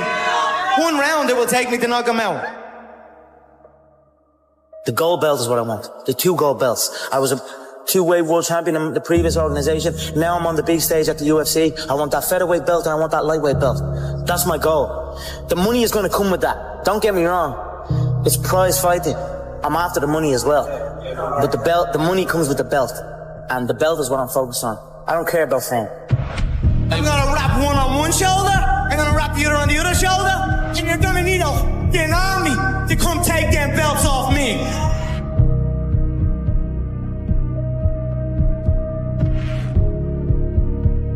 But I'm sure everybody here would appreciate the Mystic Mac prediction of how exactly you get this thing done. It's hard not to respect Donald right now at this stage, and he has my respect. And although there will be blood spilled, it will not be bad blood. And for the Mystic Mac prediction, it will be a KO. Let's test the overall mysticism of Mystic Mac, of the notorious Conor McGregor. You said under 60 seconds for Dustin Poirier. What is the strike that most often puts Dustin Poirier away in your mind?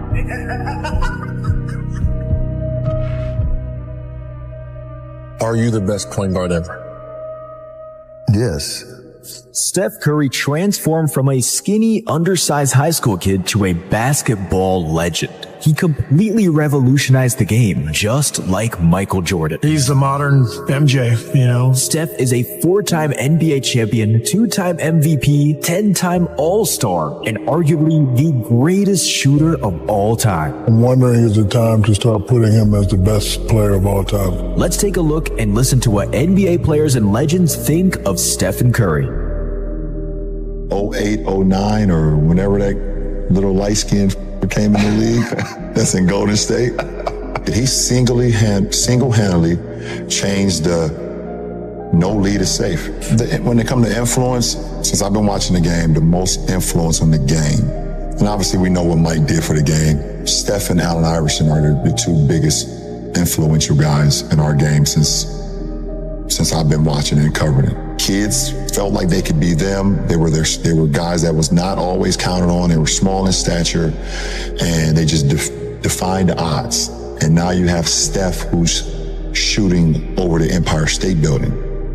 You know, it's just like those two are the two most influential when you say the game, how they changed the game and the kids and like, those are two guys that you just wanted to watch every single night. When you look at me and Steph, I just feel like we're able to do things out there that keeps the normal person walking down the street, gives them hope that basketball can be for them as well. You know, he's just able to do so many special things, and I could go on and on about Steph, but I love that guy, and I love Steph. Hey, you know, a legend in the game. He changed the game. When a guy changed the game, some way, somehow, you got to expand the Mount Rushmore.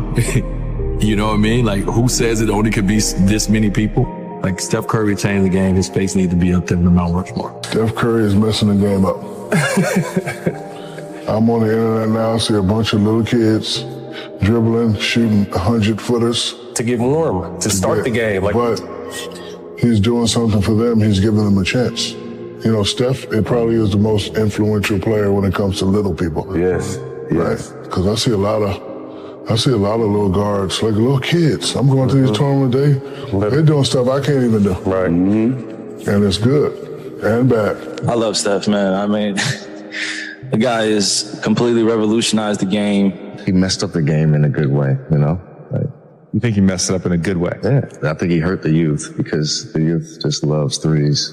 And that's all they think about doing is shooting threes. You know, him and Clay and their whole team, I think, just changed the game in a good or bad way.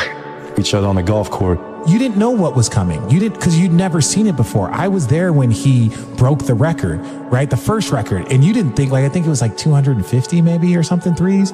You didn't think that the next year was going to shoot 400, make 400 threes or whatever. They crushed it, but no one saw it coming. No one saw it coming, and no one truly knew how to stop it when they got going. That's why they won 73 games.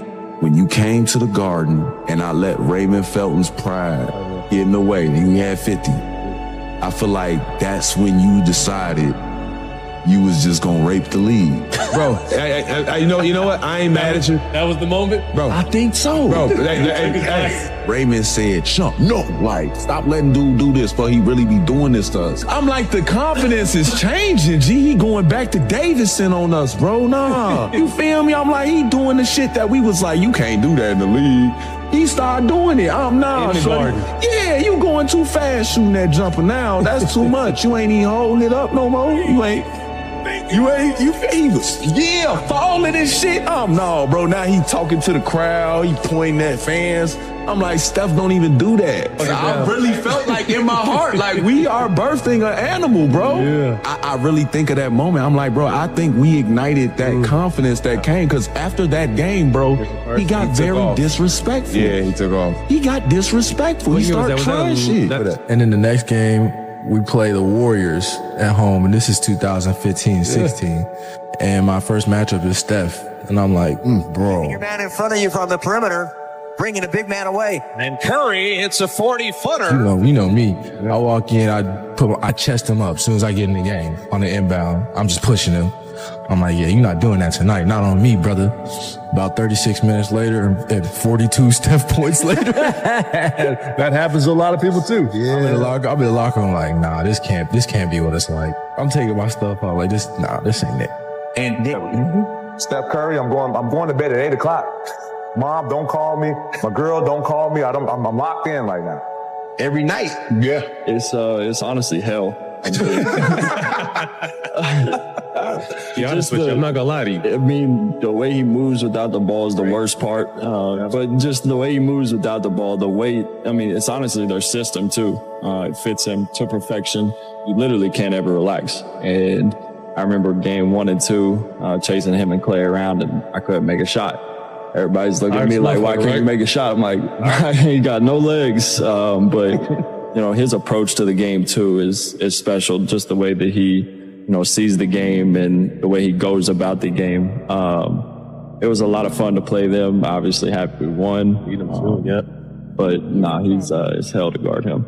They're actually understanding how to play with him now, like how he operates, how he moves when he gives up the ball. It continues to just run in circles until you fall asleep, and then he shoots it from 30 feet basically. It's it's borderline at times. It's unguardable. He's tough. And I'm a part of the losing side of history, but I remember watching it, bro, and I was like, yo, he was absurd to watch. And then I played against him, I was like, he's different, bro. He's different, bro. But Steph Curry is the most impactful player on a team in the league. Because the gravity.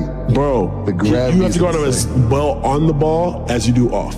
Like, once he gets off the ball, you're probably more scared of him off the ball than you are on. He's the, he's the modern MJ. You know, I used to see this playing with the Bulls. You know, half the crowd's got, you know, red 23 jerseys on, and, you know, now half the crowd's got blue and yellow 30 jerseys. Steph is, he transcends the game. He elicits an emotion from people. I think because he's so awe-inspiring with his play that no matter where we go, there are people who are cheering for him and can't wait to see him perform because we've never seen anything like him. Michael did everything in the air. Air Jordan. He revolutionized the game. He changed the way we thought. The baggy shorts, the black socks, obviously the Air Jordans. Stephen Curry has taken shooting in the art form of it and moving without the ball to a different level.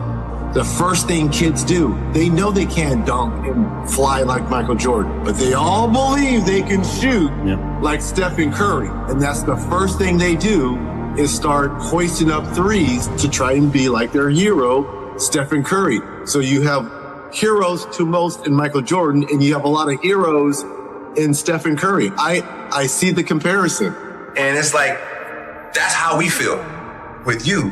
You know what I mean? And Evan, you can kind of speak to it in terms of like the funny story where it's like, you hear those MJ stories, you see people on the bench. Like, when I watch him and he do stuff, I watch the other team bench. Dudes be like, oh! I told you one time, I mean, you told the story before, we were playing one time, you got so hot in a certain instance, I'm like, damn, like, you didn't hit 3 straight, when you hit the 4th, I wanted to like, turn up and be like, yo, go crazy. Go crazy. Like, you know, because like when you're a fan of basketball, you're a fan of the game, you start to comprehend what you're seeing. As a fan and as a player, you always appreciate it. So it's always been that part of where you can, you know, really remove yourself with the game. And, you know, we're all, at one point, we were all high-level basketball player and, you know, big-time athletes. So, you know, you can really appreciate what you do. Consistently the best shooter his whole career. I'm wondering, is it time to start putting him as the best player of all time?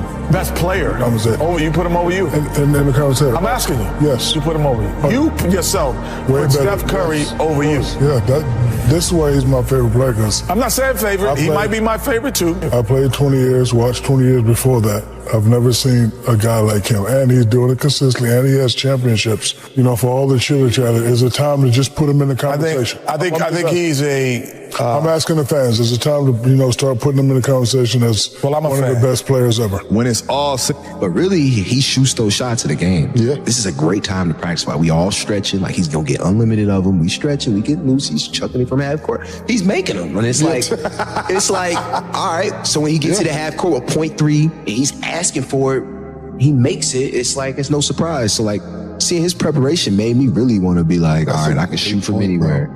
1 second on the clock before halftime. Right.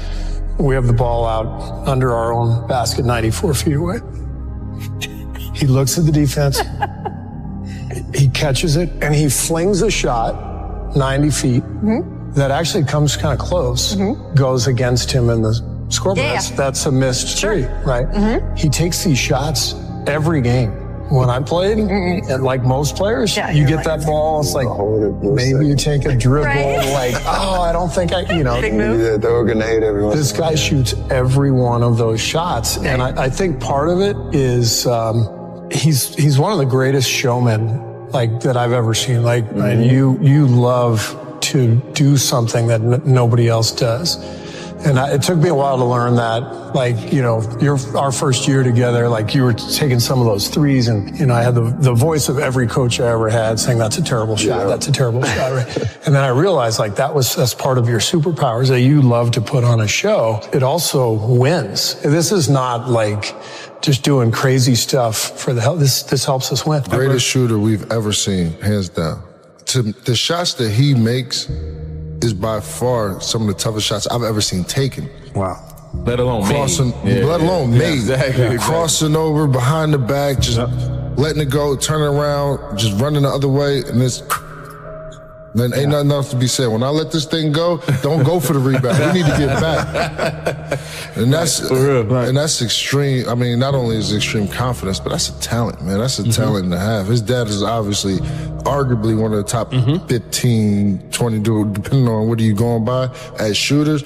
But for him to make all of those shots off the dribble, pulling from half court, that shot he made against Oklahoma City 2 years ago, Coming across half, ridiculous, crazy. Well, but him getting Steph is listening to Steph's workout, and I know how OCD you are. People don't understand the amount of energy that he has to use every single day. It's next level. Like, even for athletes, even for guys that do this for a living, you're like, this man has to run around for 48 minutes every single night doing what he does. You don't see that coming. And so it's a compliment to those guys to figure out an equation that no one ever has. And they just dominated with it. The year Steph hit that shot in the corner in New Orleans, I was part. I saw that live. I had 16 points in that game. I saw that live. The chef, bro. That's when the chef started taking over. That's when he was like, hey, LeBron is LeBron, but hey, I'm here. It's because Steph is so random. Like, you can practice, but you don't know what he gonna do. There's no rhyme or rhythm to, like, what. Because he reading you. Steph is right behind Magic. I can't put anybody else ahead of Steph but Magic. Oh my God. Ever see another Steph Curry? I think this is truly a one-off. He's been a game changer. I mean, Ray Allen probably is getting 3 to 5 a game, whereas Steph is probably getting 10 to 15 a game. So I don't see any players in the league that can really change this landscape unless him and Clay get on separate teams. And to see that he do not get the respect that he deserves from the way that he plays the game of basketball. He's not just a great shooter. He's not just a guy who handles the ball before the games and pregame. Like, he plays the game at a level that I haven't seen anyone play the game. Steph's done economical. Steph's unbelievable. I can't believe the kind of shape he must be in as fast as he runs. The whole game, every game. That was said. It's what amazed me playing him in the finals. One of the things I said over and over in that series was like, I know they're running fast, but you got to run fast too. We got to run fast too. Keep chasing them, like play tag and keep chasing them because it's like nonstop. We'll give him 6'3". He's a 6'3" guard who has never had the pop and the burst and the leaping ability of some other incredible guards of this era. He won the MVP in 2015. He won the MVP in 2016 in his 20s. He's 35 now. I think Steph Curry is better now than he was back then. That is remarkable. Let's not take it for granted. Wow, so your brain doesn't really know the difference between, say that again? Between something that happened in real life or something that you strongly visualize. Wow, it's the same reason why when we watch a movie or something, we're able to get lost in it. Yeah. We're able to believe in it because wow, so you could create enough of a visualization for yourself if you really were to powerfully start to focus on it and do that and build that ability to visualize something that your brain at one point would have to think it's so true that the world would meet you and put it into your life. I love the way you put that. Wow. You see, the most magnetic thing in this world is to rest fully in your own energy. When you stop trying to become and simply allow yourself to be, your frequency aligns with the universe itself. Because how you see yourself is how the universe experiences you. You are creators. Every human being is a creator. As you think, so shall you be. I believe we're creators, and I believe we create with every thought and every word. We really do paint our world with our thoughts. You can almost create your entire world. Not almost, you actually can. Yes. You can. But we can all do it. That's why we don't realize the power we have. If you can see it, you can do it. Own who you are, because then your creative abilities will come forth. That's what we are. We are creators. We are manifestors. What do you want to do in your life? Where do you want to go? What do you want to make happen? What do you want to make happen for between now and the end of the year? Think about it for a moment. Don't think of why you can't. Doesn't matter how much money you've got. Doesn't matter how much help you've got. Build a vision. of what you would like to accomplish between now and the end of the year. And then make a written description of that vision. Paint the picture with words. You can go either way with this. You can start writing the picture and it'll come on the screen of your mind, or build a picture and then paint it with words. Vision. Vision is going to direct your life if you let it. Use it constructively. See what you want. Don't spend any time thinking of what you don't want. When you get a picture in here, make it big, make it beautiful. You'll be glad you did. The only thing you need to know to understand the deepest metaphysical secrets is this: that for every outside, there is an inside, and for every inside, there is an outside. And although they are different, they go together. You can only attract according to the frequency that you're operating on. Attraction is a secondary law. The primary law is the law of vibration. That's a primary law of the universe. The law of vibration decrees everything moves, nothing rests. Well, when you think, you put you onto a frequency. You can only attract what's on that frequency. You think about a person a lot. Just concentrate on that person will phone you, or you'll bump into them on the street. The law of attraction takes over. You can attract to you what you're in harmony with. But when you set goals, you got to see yourself already there. That's called a mindset. They set their mind on the frequency that they have to be in to attract what they have to attract. And that's how the goal moves into form. The only problem is you don't have it on a physical plane yet, but it will manifest in time. The perfect man employs his mind as a mirror. It grasps nothing, it refuses nothing, it receives but does not keep. And another poem says of wild geese flying over a lake: the wild geese do not intend to cast their reflection, and the water has no mind to retain their image. But to have no hang-up, that is to say, to be able to drift like a cloud and flow like water, seeing that all life is a magnificent illusion, a playing of energy, and there is absolutely nothing fundamentally to be afraid of. Every morning when you wake up, visualize and feel exactly what it is that you want in life. You don't have to worry about how it happens. You just have to focus all of your energy on feeling as if it already happened. And if you can do that, then the right circumstances, the right people, the right opportunities will show up to get you the vision that you have for your life. Because in truth, it really isn't the universe. It is you in verse. In other words, it's everything that you think and feel inside of yourself about life is what you are calling in to your reality. You're the one creating your reality. You know why most people never manifest what they want? Because they're waiting, as if the universe owes them something just for wanting it. But the universe doesn't respond to waiting. It responds to movement. You see, manifestation is a dance, and it takes two to tango.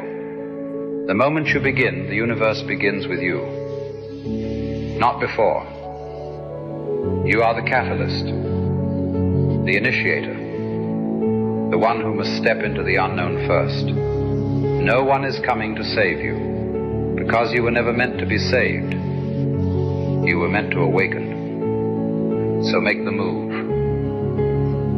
and watch how reality bends to meet your stride. The universe only gives us what we think we're worthy of receiving. So then people who show up for themselves every day, they start feeling pretty damn worthy. Like, they're like, I'm worthy for this. Not like in an entitlement way, like something, they just like, I feel like it's gonna happen. I'm worthy for it. You're not ready for what you want until you believe you can get it. All things are possible if you believe. And you get it when you believe it. You get it when you believe you have it. And that's the key. It's like people still, they sit around going, when's it going to come? When's it going to come? When's it going to come? When's it going to come? And that's the wrong way. You have to go, it's here, it's here. Before you go to sleep every night, visualize yourself being, doing, and having the good which you desire. And whatever idea you lift up before you go to sleep, that idea is impressed upon the subconscious and it draws that to you. You'll wake up in the morning and the right ideas will just be clicking in your head. You'll meet the right people for the right purposes at the right time. You'll meet strangers, but they'll be right for your right purpose. People will do things for you and they won't even know why. Always visualize just before going to sleep. That's the one most important time, if there is a one most important time. Every time you say, I am not, I cannot, I have not, you are, whether knowingly or unknowingly, throttling that great presence within you. Every single time that you use the words, I am, you are citing the name of God. You must be conscious of how you use these words. I am strong. I am well. I am content. Putting the words I am in front of something into your mind and imagination is a very powerful way to attract into your life. Gratitude is one of the most strongest forms of power in attracting good things. You know, if you truly feel grateful for the things in your life, I always felt grateful for even the small things. I always used to celebrate the small things. Now I might be celebrating the bigger things, but I always celebrate every little good thing that would happen to me in my life, even before I had any kind of money or any of that. I would celebrate and I would feel grateful for it, and it just gave me more. The law of attraction says this. It says that whatever you think about, focus on, fantasize about, worry about, talk about, attend to, watch on TV, listen to on the radio, you're going to create more of in your life, especially those things you feel intense feelings about. So when you're talking about how bad it is and you're not feeling good about it, and you're really upset about it, and you're down in the bar, talking about how terrible life is, what I call the Ain't It Awful Club. People go there after work to the Ain't It Awful Club and complain about how miserable their life is. And when you do that, what happens is you actually create more of that because you're sending out a vibration. And that vibration is your thoughts and your feelings that are the result of those thoughts. And so we have to become conscious of our thoughts. We have to become conscious of our feelings. We have to become deliberate thinkers, deliberate creators. If a person would sit down and let their body relax, totally relax, okay, and then start to visualize in their mind, see themselves the way they want to see themselves, see how you'd like to live your life, see yourself living it that way. Take that picture and describe it, write it out in the present tense. I am so happy now that I see myself, and write it out. Start to read it and read it and read it and read it every day. Carry it around and keep reading it. The one point that all the great teachers all down through history have all agreed on, they've been in complete unanimous agreement on it, we become what we think about. A lot of people will laugh at this and say, that doesn't make any sense. Now, it may be fantasy at first, it might even appear to us as being a lie. But if you read it often enough, you'll start to believe it. So our thoughts control our actions? Our thoughts control our feelings. Okay. Our feelings control our actions. When you see things get bad and they say it must be God's will, that's an expression of ignorance. God's will is always for expansion and fuller expression. Greater ways, greater things. That is God's will for you, for me, for everyone else. Never for hard times. Abundance is our birthright. We've been conned, folks. Start working for yourself. Sky's the limit. What is the one thing that people who made $1 million that they did that I guarantee you are not doing? It is called work.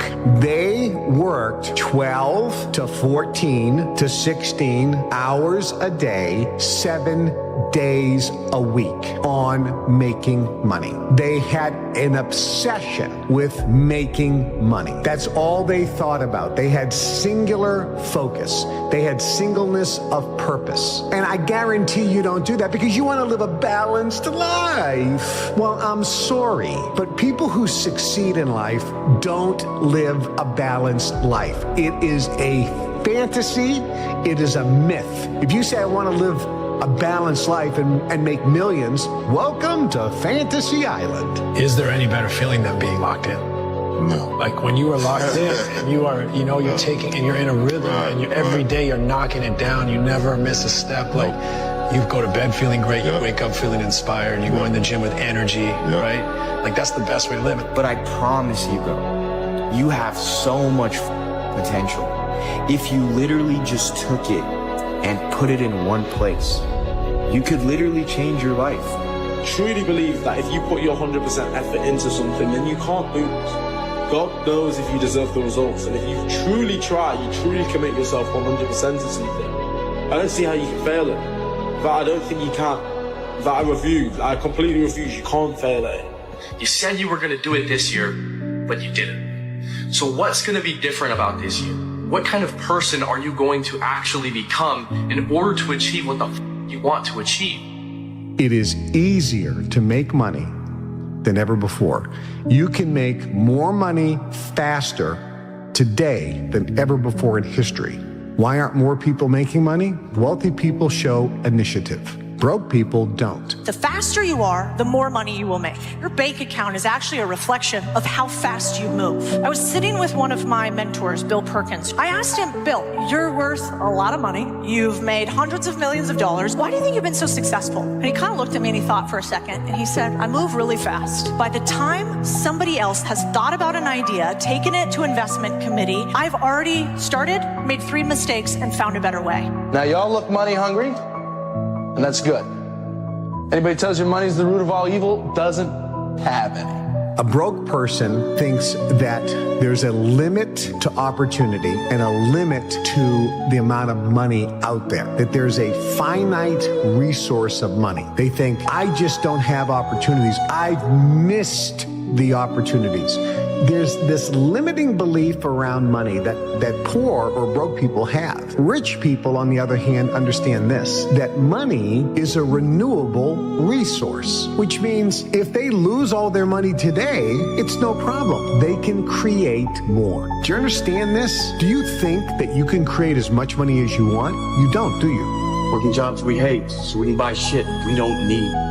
When you really want something, just in my life experience and seeing other people, seeing myself, seeing other people that like made stuff happen, it's like, man, when you really want something, you're going to find a way, ultimately. Every single day is about winning that battle against yourself. And it might not be today or next year or 5 years or 10 years, but this thing takes priority and precedent over all other things. You have to want it. You have to want to be better. When you realize you have to make this shit work or you're falling on your face, it's a different kind of grind, a different kind of mentality, a different kind of person, a different side of you that you've never seen before that comes out when you go all in. Everybody has the desire to do something, but they don't have they don't know how to really complete the process of dedicating themselves and having the discipline to do it.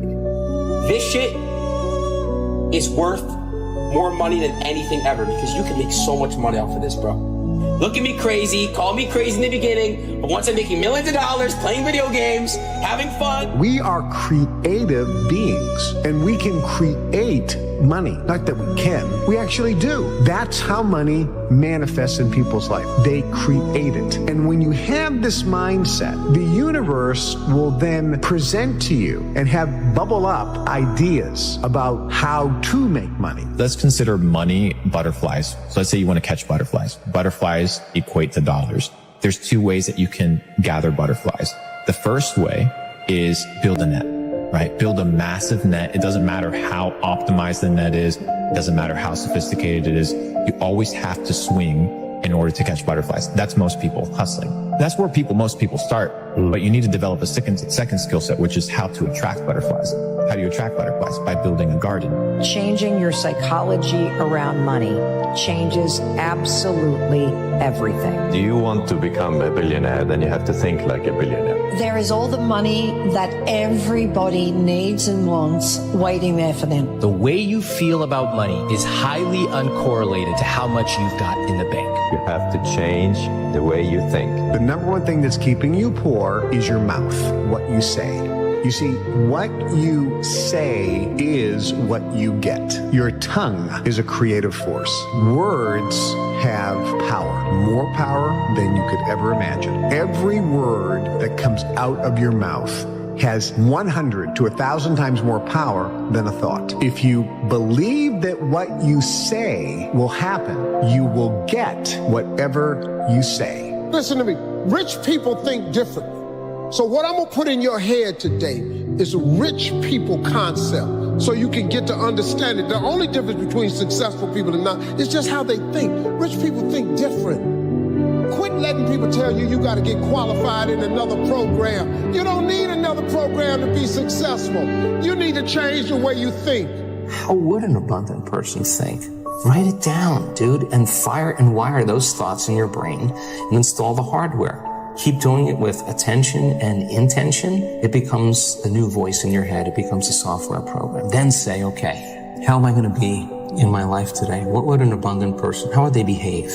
And before you reach for your cell phone and start scrolling through your social media, close your eyes and rehearse in your mind how that person would walk, how they would breathe, how they would smile, how they would greet people, how they would be on Zoom calls, how would they be in traffic, how would they be at dinner.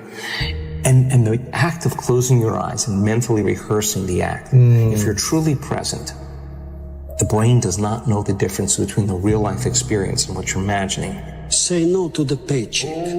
Paycheck make you poor because they make a slave mindset, not a master mindset. Make up your mind. That's this idea of you got to be realistic, that you got to be logical is a bunch of nonsense. You don't have to be logical at all. I've been totally illogical many times, and it's helped me earn a lot of money.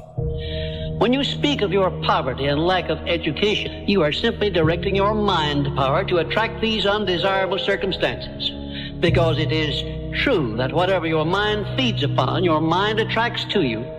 Now you see why it is important that you recognize that all success begins with definiteness of purpose, with a clear picture in your mind of precisely what you want from life. You are on your way to making your fortune. You can do it. You have greatness within you. Remember, you were born to win. You were engineered for success. You were designed for accomplishment, and you were endowed with the seeds of greatness.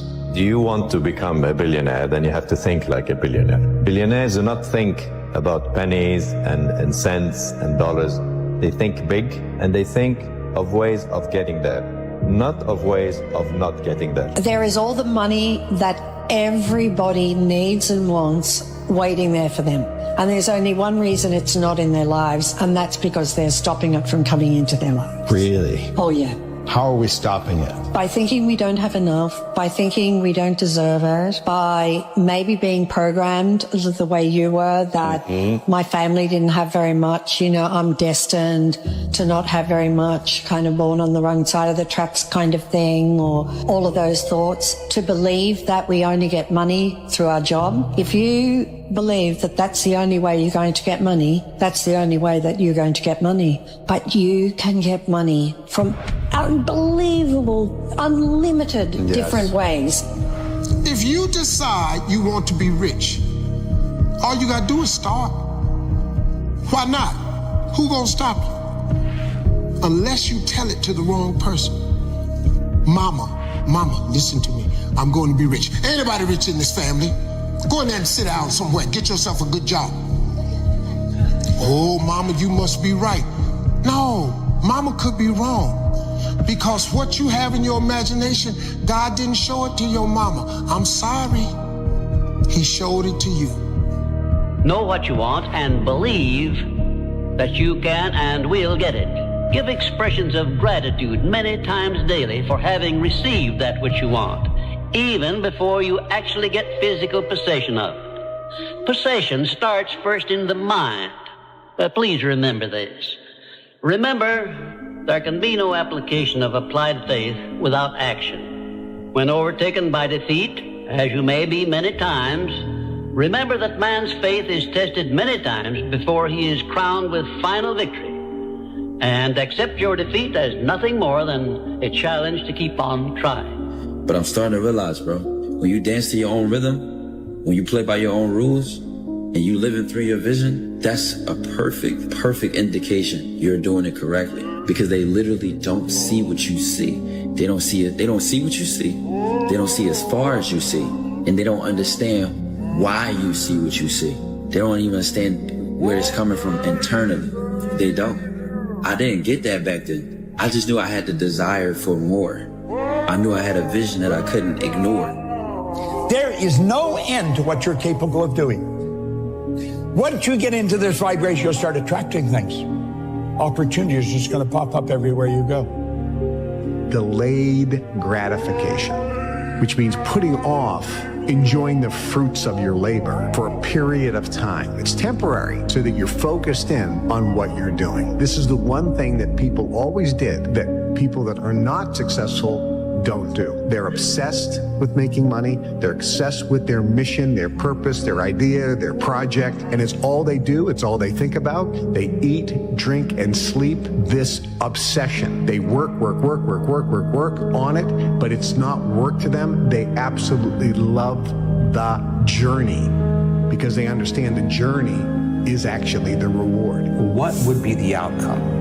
The experiment of being abundant would be that you would have to feel that feeling. Get so good at doing it with your eyes closed. You got to do it with your eyes open. Now, why?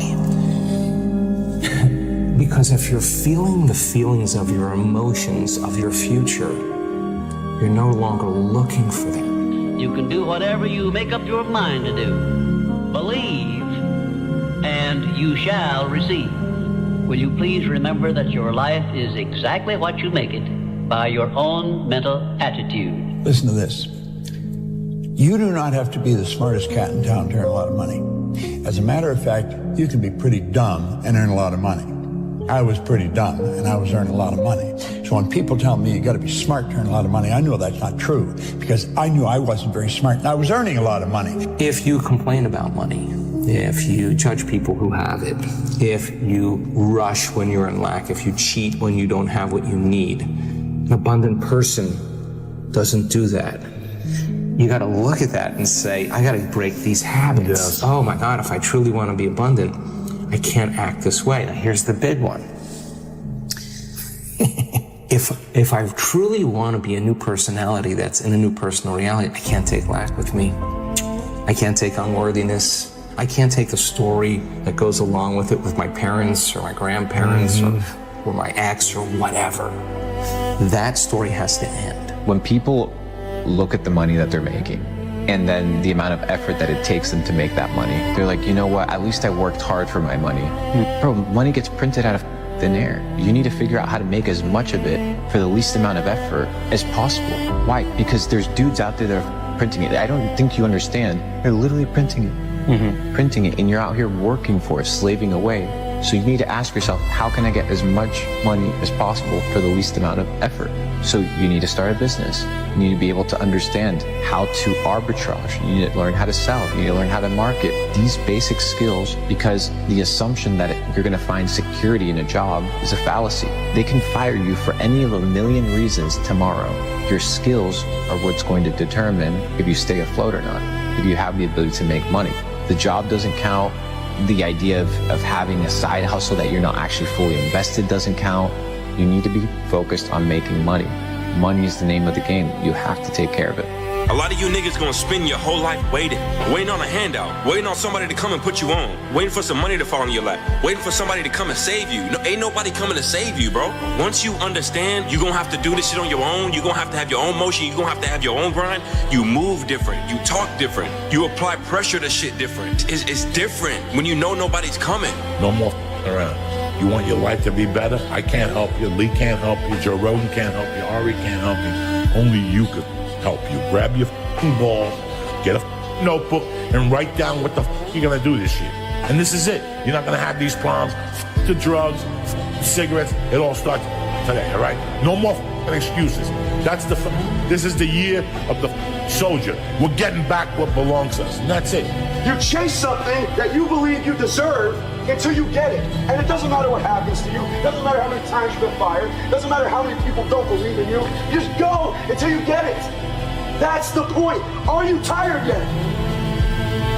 But some of you need to get tired. You need to be tired of what's going on in your life. Get tired of your habits. Get tired of your results. Get tired of the actions that you're putting in every day. You gotta change, man, or nothing changes. In Africa, you know from your early age that you're not counting on nobody. You're not expecting anything from anybody. It's all on you. And as long as you get that, the rest of your life get better. Here's something a guy said recently. This dude said, there's a moment when every boy realizes no one's coming to save him. And that's when he becomes a man. And some boys never get there and stay children forever. Nobody's going to believe in you until you've already done it. Nobody's going to come and celebrate with you until you've already done it. The work is going to come before the belief, which means you're going to have to work for a long time by yourself with no applause, with no awards, with nobody telling you good job. And then once you start to build something and people start to see the momentum and they start to see the result and you start doing some things, then you're going to get a little belief.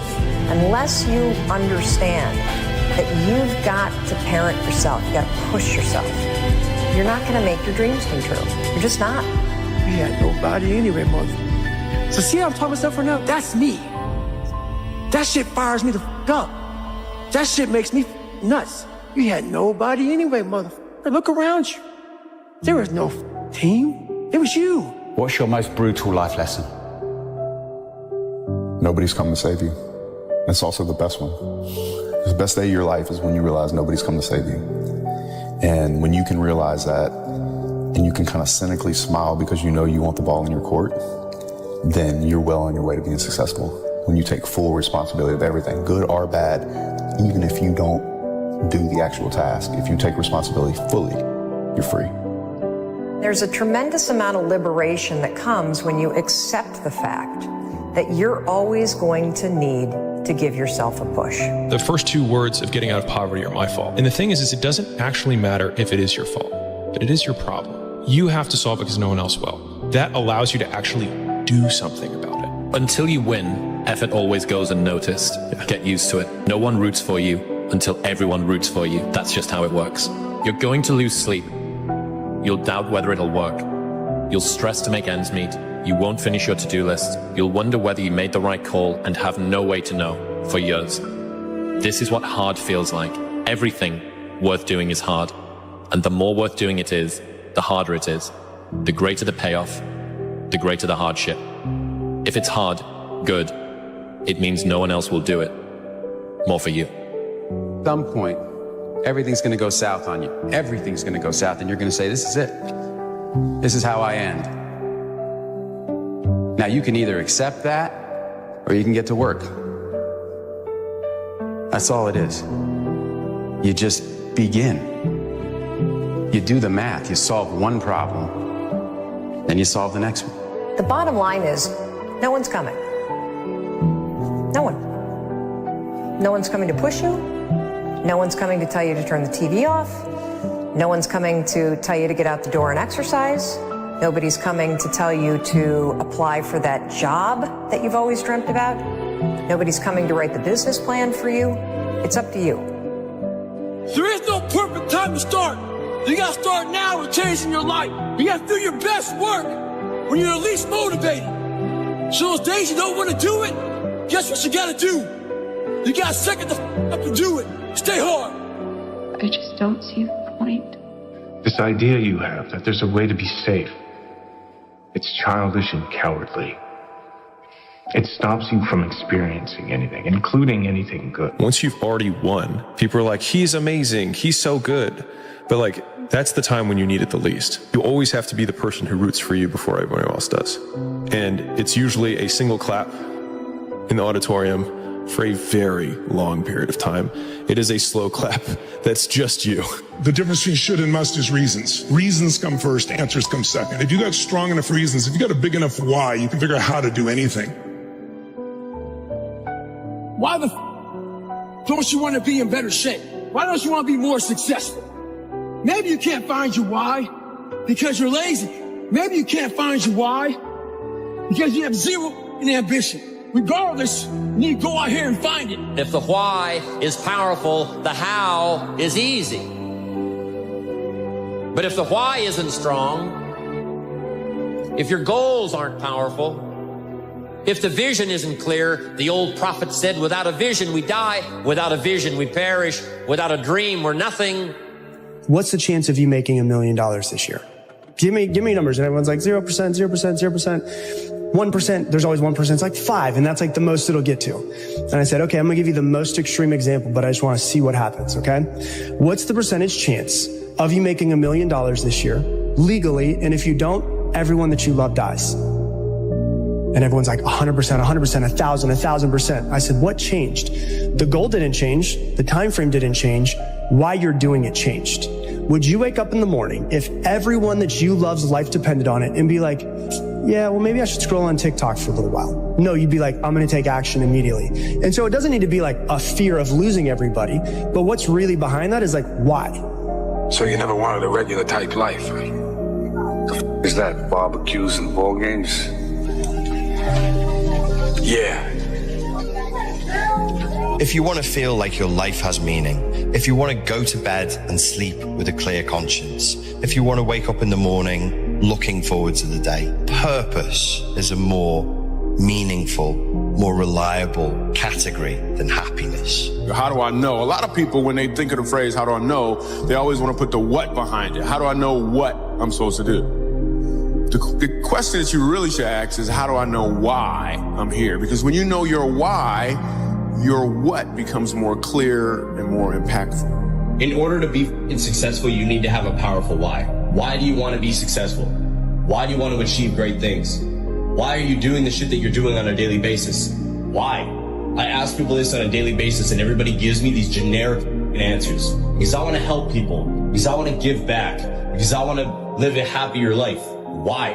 What's the why here? Why do you want to do these things? Why do you want to feel this way? Why do you want to help people? Why do you want to give back? What's the reason? If you don't have a powerful reason, you're never going to reach your goals because you don't have something that's pulling you towards them. You don't have something that's going to wake you up before your alarm goes off. That why is everything. My why is very simple. I want to be remembered forever and I want to inspire one person a day because I know what it's like to struggle with the drugs and the alcohol and feeling like you're alone in life, having nobody to help you. What's your why? You know, when you're built different than everybody else and you have this desire for more and this desire for achievement and this desire to win, everybody else looks at you like you're, and they'll tell you that too. You know, what the is wrong with you? Like, why can't you just relax? Why can't you just do this? Because I'm just not built that way, man. How do I manage all this misery and suffering and futility? It's like, well, I need to figure out what I would have to do in order to make that clearly worthwhile. And so then you have your goal and then you think, well, I need to move towards that incrementally because I'm kind of useless and can only do so much and maybe not even that. But all I have to do is be a little bit better than my miserable self yesterday. And that'll propel you forward very rapidly. If you don't have a strong enough why, if you don't know your compelling future, if you're not ready to climb through every brick wall, then go upstream and find that desire. Find it so when you're facing, oh my God, the money didn't come through, the bank fell through, the bank called their loan, or whatever you go through in different markets. If you're just thinking, I just want to make more money to get the Ferrari. You have a reason for that Ferrari. You have a reason for your success. You have a reason for your future. That's when you say, oh, this failed. Let's try again. That didn't work. Let's try again. And how many times do you have to try again? Who knows? Could be 100, right? It's the people who give up on the 60th one and don't realize that your 61st time of getting past that failure was your next level. Well, the purpose is you. We forget that. Every day I wake up and I don't want to do some shit. I'm like, okay, man, do you want to be a today? Do you want to feel like a little, do you want to walk around all day knowing that you could, but you didn't? The main purpose in life is you. So if you wake up in the morning and you don't want to do something, you don't care enough about yourself. And that's what you need to really research is, man, why am I not doing this for myself? Because that is the number one purpose in life, is to better oneself. What's your rabbit? So what you focus on each day? What you running after? What you chasing after? You may not apprehend it, but what gets you out of bed without an alarm clock? What gets you going when you don't feel like it? What makes you go get it when everybody say you can't?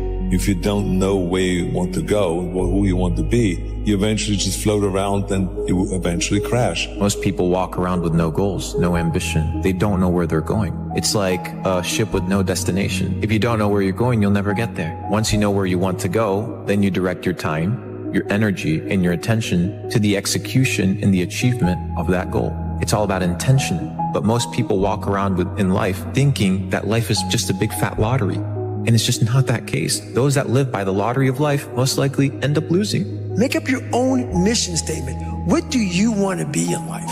And once you do that, now you can work with somebody to get better. You can work with yourself to get better. But until you know what you want to stand for, you will always just be sitting down. You'll never stand for anything. The first question people go to is how? And that's the wrong question. How is absolutely the wrong question to start with, because if you've never done it before, what that produces is uncertainty. If you have uncertainty, then you don't execute at the same level. It's like people say knowledge is power. We all know that's execution is power. Knowledge is potential power. Execution beats knowledge every day of the week. So my bias is towards action. Even if it's the wrong action, you're going to learn quicker than if you do nothing. But the challenge is people are asking how, and that produces uncertainty. What you got to ask is what and why. Most people are afraid. Most people have been through shit in their life, and you have to really tap in, and you really have to get clear on your why and your driving force, and you have to face your fear. And until you do, you're not going to get what you want in life. And that's what holds most people back. At a burrito, I came back and I'm in the law. When I walk in, I sit down, the doctor comes up and he says, "Oh my, I can't believe these arteries are in that young body." He goes, "Let me ask you a question. I heard your wife's pregnant. I said, "Yeah, I have a son." And he says, "Do you want to be there when he graduates from high school? To be there for that day?" I said, "Yes, sir, yeah." He goes, "Your wife's pregnant. What do you have?" And I said, "A daughter." This is where you get a dad. He goes, "Would you like to walk her down the aisle on her wedding day, or are you okay that it's some other man?" I went, "What the f is on this scan?" Right? And he goes, "I want to be very clear with you. If you keep going down the road you're going, there'll be some other man with your son at graduation high school, and a stranger's walking your daughter down the aisle that's not even born yet on her wedding day." And I went, boom. And he goes, "But if you do exactly what I tell you to do, you'll be there." And so to this day, brother, there are mornings when I wake up, not every morning, I don't want to go to the gym. I go, Bella's wedding, Bella's wedding, Bella's wedding. So my standards are high because of my big old reasons. Other dudes may miss the gym that day because they're not going to miss their daughter's wedding if they don't go. But I've convinced myself I'm going to get emotional. I've convinced myself I'll miss my daughter's wedding. So I will get my ass out of bed at 4 o'clock in the morning and I will get to that gym because my reasons are bigger, so my standards are. You can have what you want in 5 years, but there's 2 conditions. You have to know what it is, and you have to aim at it. Figure out what you want. Write it down. Figure out what you could do to start moving towards that. Okay. Do that with your family relationships. Do that with your friendships. Do that with your career. Do that with your education. Develop a vision. You are a creative force. Get the millionaire mindset. If you don't have the millionaire mindset, that money is a renewable resource and that you can create, and it is God, the universe, which is the source of your supply that gives you the power to get right. If you don't have that mindset, then you're going to have a struggle making your first million and making any large amounts of money. Money is a renewable resource. You can create money. Now let me give you a description of the one thing which represents the main difference between a successful person and a failure. Please listen carefully and think for yourself as I speak, because failure to recognize the truth I am about to give you is the starting point of most failures. Successful people in all occupations, all professions, and all callings have one trait which distinguishes them from the failures. It is their capacity for belief. The failures see the hole in the donut, but do not see the donut around the hole. The successes see the hole also, but they see the donut around the hole. Changing your psychology around money changes absolutely everything. The way you feel about money is highly uncorrelated to how much you've got in the bank. The way you feel about money is highly uncorrelated to how much you've got in the bank. We're going to go back to childhood and we're going to go to the future. What conversations do you remember your family having when you were young about money? What phrases? Here's some examples that might sound familiar. We can't afford it. Here's the consequence of that. This person, hopefully, they end up in a pretty nice job. Maybe they've done well. They have some decent amount of money. They come to me and go, why do I still feel guilty ordering a salad when I eat out? And my partner is saying, we have the money. Look at our checking account. Why? Well, trace it all the way back to conversations you had starting at age 6. Wow. It's not about wealth. It's who you become. Isn't it a strange fact that most people make a negative application of their great power of faith by thinking about and believing in poverty, ill health, fear, failure, and defeat, when it would be so easy for them just to change their thinking over to the circumstances and things they desire? If you aim for success above mediocrity, you will need to learn to act on your own personal initiative, because your success is something which you must achieve for yourself without someone telling you what to do or how to do it. There are two kinds of men who never amount to much: those who cannot do as they are told, and those who can do nothing else.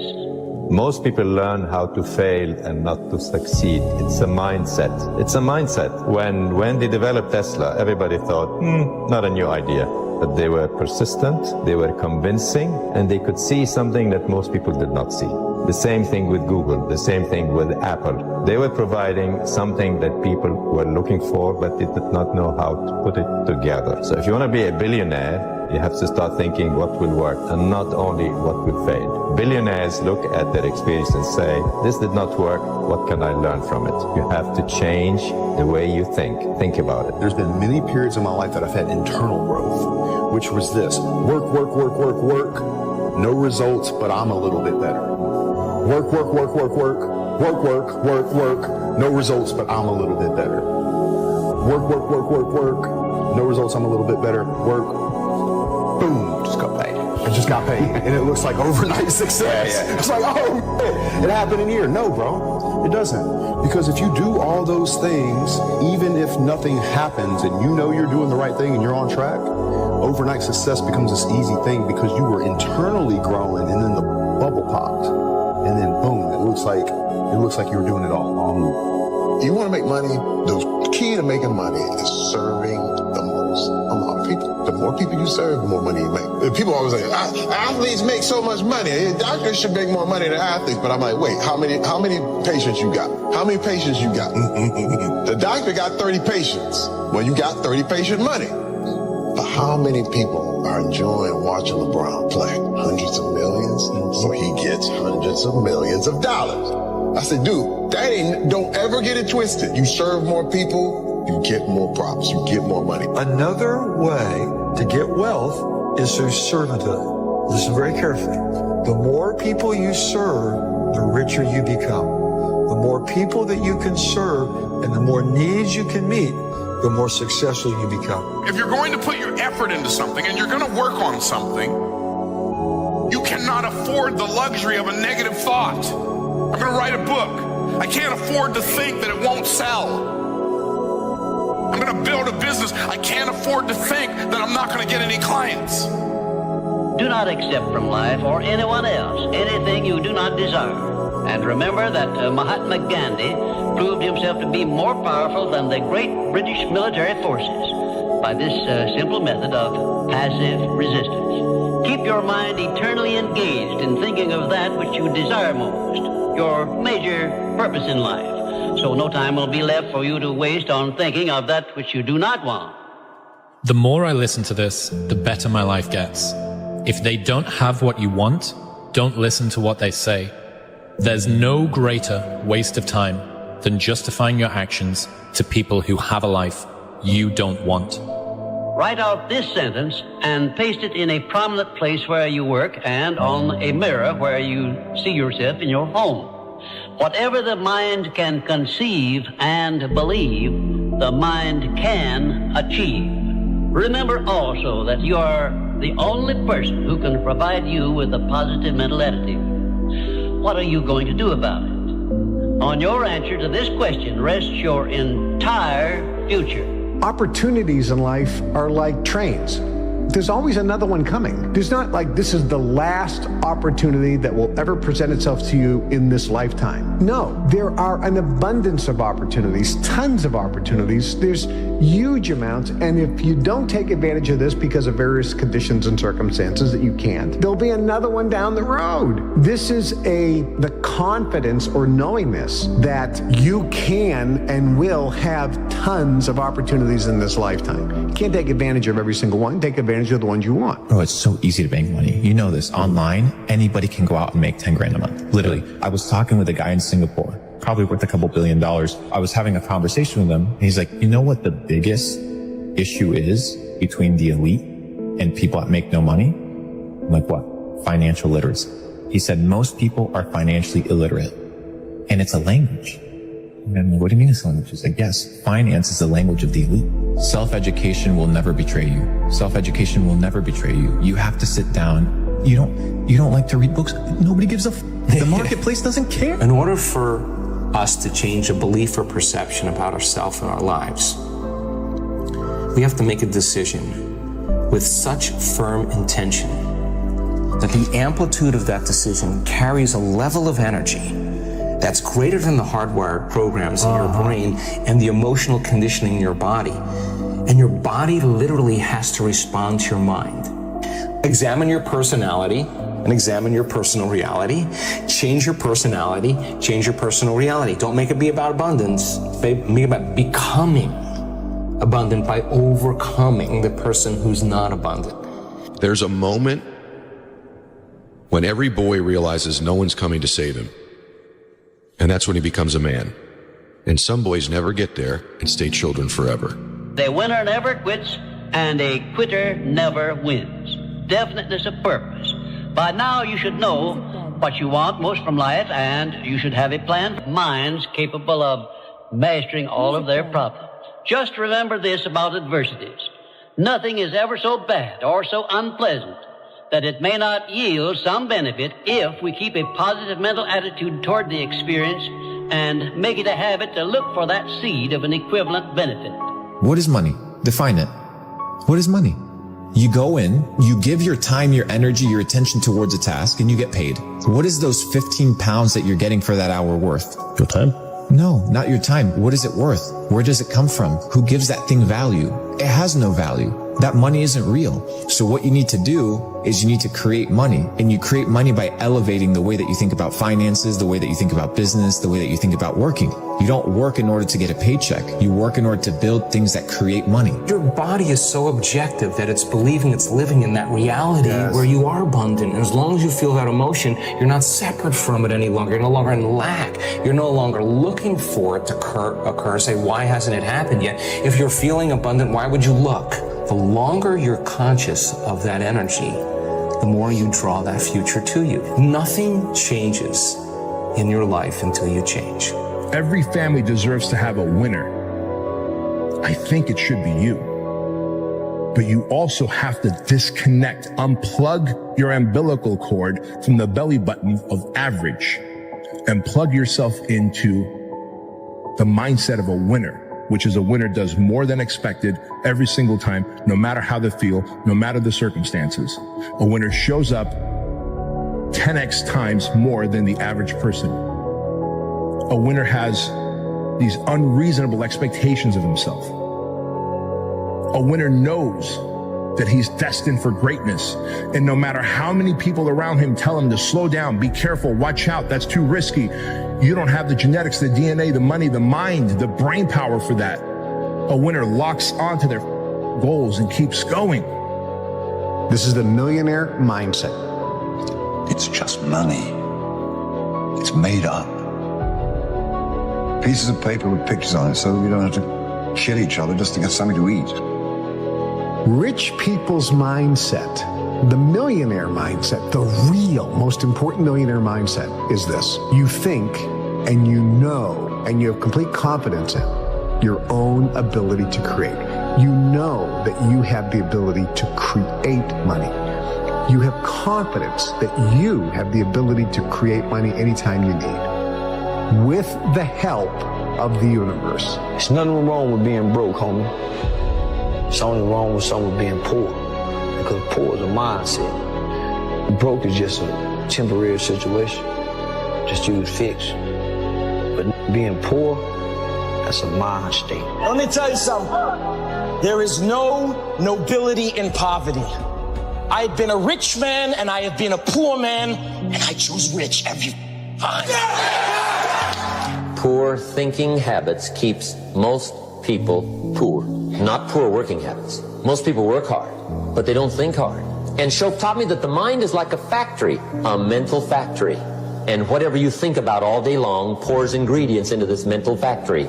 And that's what builds the economic, social, financial fabric of your life. As you think, so you become. How awesome. There's an important phrase we use here.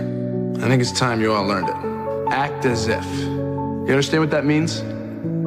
Act as if you are the president of this firm. And then you're a millionaire. And it's just that simple. Let me tell you what rich people do. Rich people give themselves pep talks when no one's around. When they're by themselves, they say things like, I'm a winner.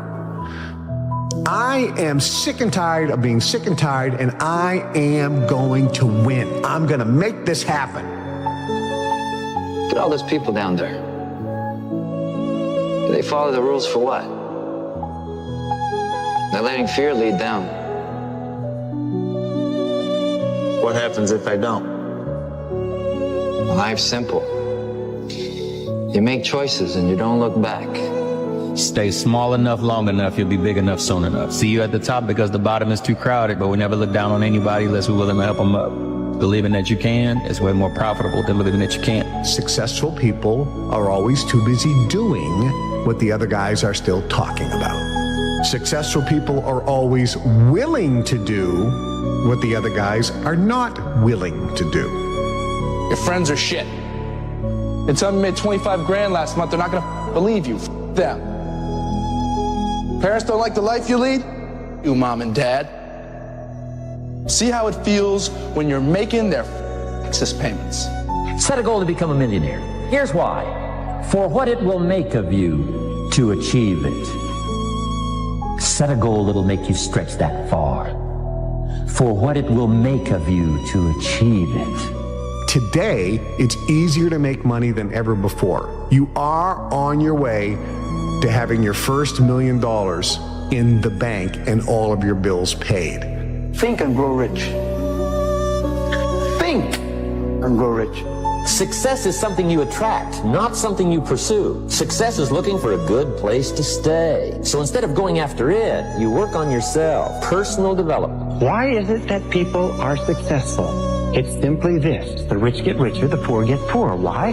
It's because the rich think about wealth and affluence all the time. And what do the poor think about? The poor think about lack, loss, and limitation, risk, danger, fear, failure all the time. Think and grow rich. Think and grow rich. Think and grow rich. You become what you think about. And here's the interesting thing.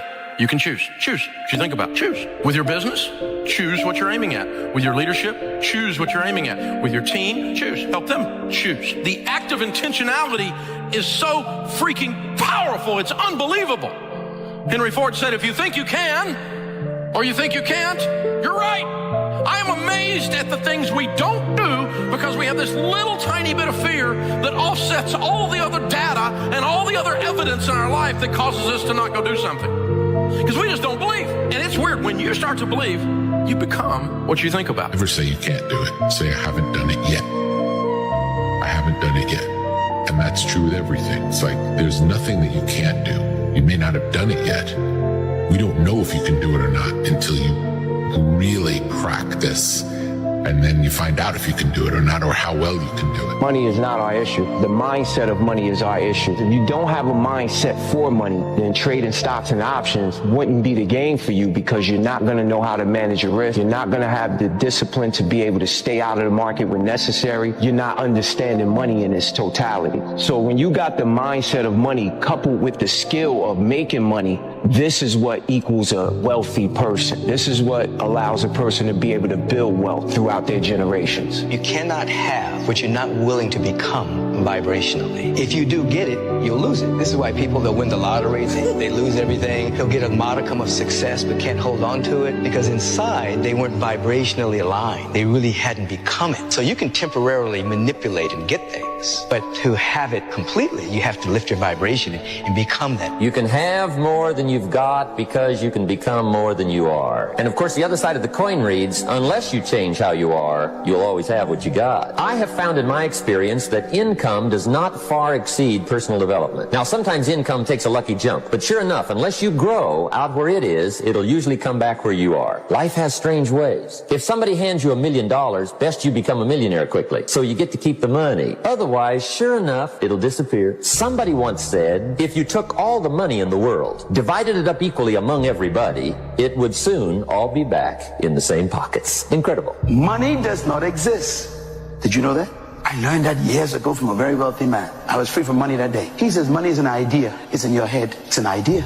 You are supposed to work for purpose, not money. If you find your purpose, money will find you. If you're not in your purpose, you haven't found your purpose, you're still working for money. Money's your gods. Think and grow rich. If you can focus on building something for you, your life will be way better. So I started down that journey. Because at the end of the day, thoughts are things. What you think about truly becomes your reality. One of the most magnificent things that I've discovered in the 46 years I've been on this earth is that genuinely, whatever reality you create in your mind, you can eventually walk towards and exist it. That's amazing because I believe we're creative. And I believe that we can co-create. A lot of people think that's hocus pocus, but like my mentor said, he said, no, it's hocus focus. Wow. So if you focus on it for real, like really focus on a particular destination that you want to get to, and then you're willing to put in the work every day, consistently, eventually you can get there. Everything is possible in your life when you believe. When you believe, everything is possible. What come out your mouth is what's gonna come back to you. It's the law of attraction. All men are dogs. You finna meet all of them. I never get nobody. You're not. I can't lose this weight. You sure ain't. I'm gonna get fit this year. Strong possibility. I'll never be rich. Promise you won't. I'm gonna be rich one day. Strong possibility. It's how it works, man. It is the law of attraction. The moment you say it, you begin to change. It's the process. If you think big, you'll be big. If you think small, you'll be small. A negative mental attitude can bring you nothing but failure.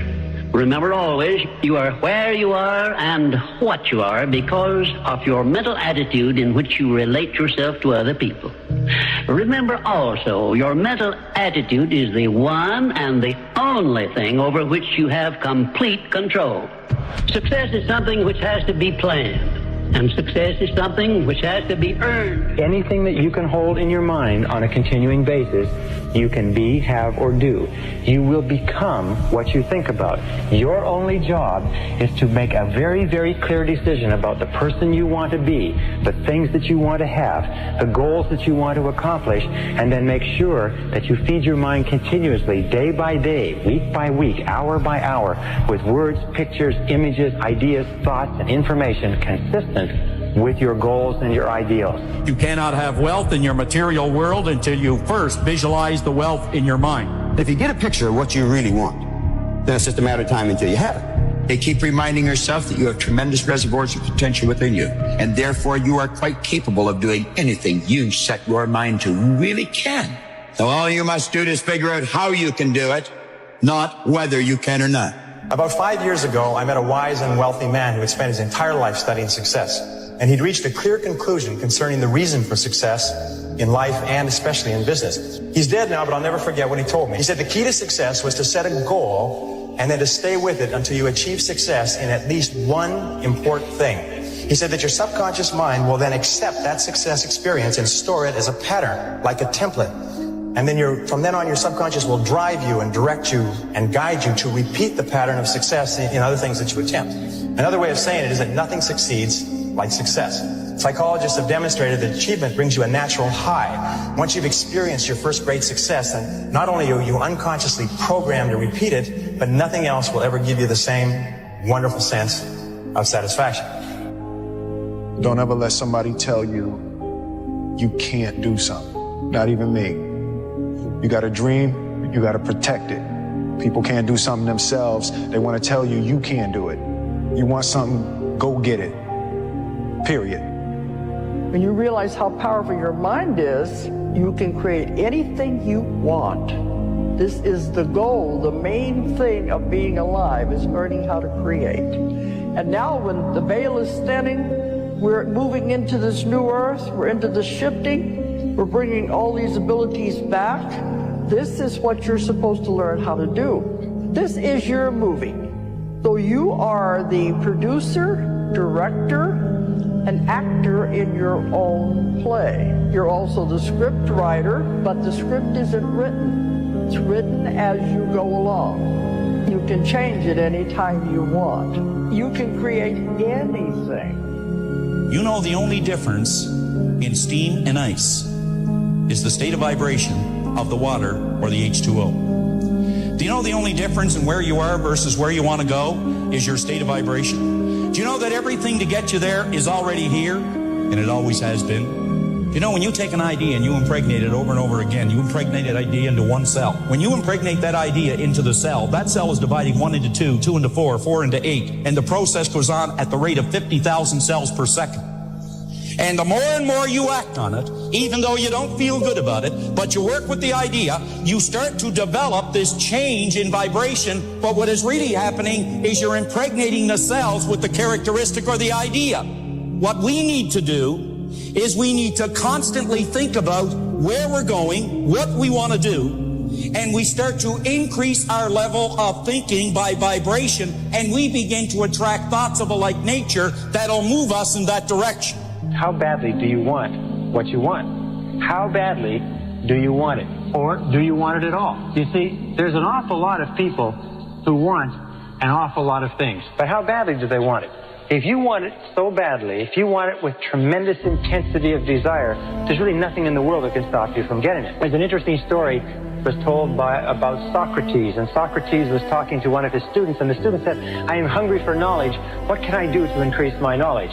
And Socrates said, knowledge is something that is readily available and easy to get if you want it bad enough. He said, I'm sure I want it badly enough. And Socrates said, come with me, and he walked him offshore into the ocean and walked him offshore into the Aegean Sea. And they got about 3 or 4 feet, and Socrates, a very, very strong man, grabbed the young man and put his head under the water. And the young man began to struggle and struggle and struggle, and finally became incredibly frantic, and finally brought him up. And he said, now what did you want while you were under the water? And he said, all I wanted was air. He said, all I could think of in the whole world was air. He said, when you want knowledge with the same intensity that you wanted that oxygen, you will get all the knowledge that you could desire. And when you want anything with great intensity, if you have the desire, you'll get it.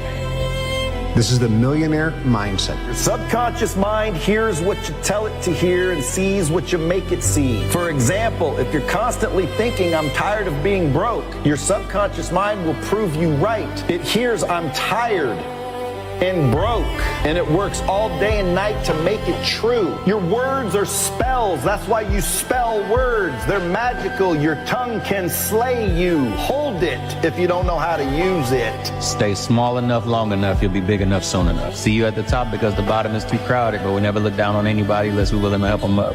Believing that you can is way more profitable than believing that you can't. Successful people are always too busy doing what the other guys are still talking about. Successful people are always willing to do what the other guys are not willing to do. Your friends are shit. They tell them you made 25 grand last month. They're not going to believe you. Them. Parents don't like the life you lead? You, mom and dad. See how it feels when you're making their excess payments. Set a goal to become a millionaire. Here's why. For what it will make of you to achieve it. Set a goal that'll make you stretch that far. For what it will make of you to achieve it. Today, it's easier to make money than ever before. You are on your way to having your first $1 million in the bank and all of your bills paid. Don't ever let somebody tell you you can't do something. Not even me. You got a dream, you got to protect it.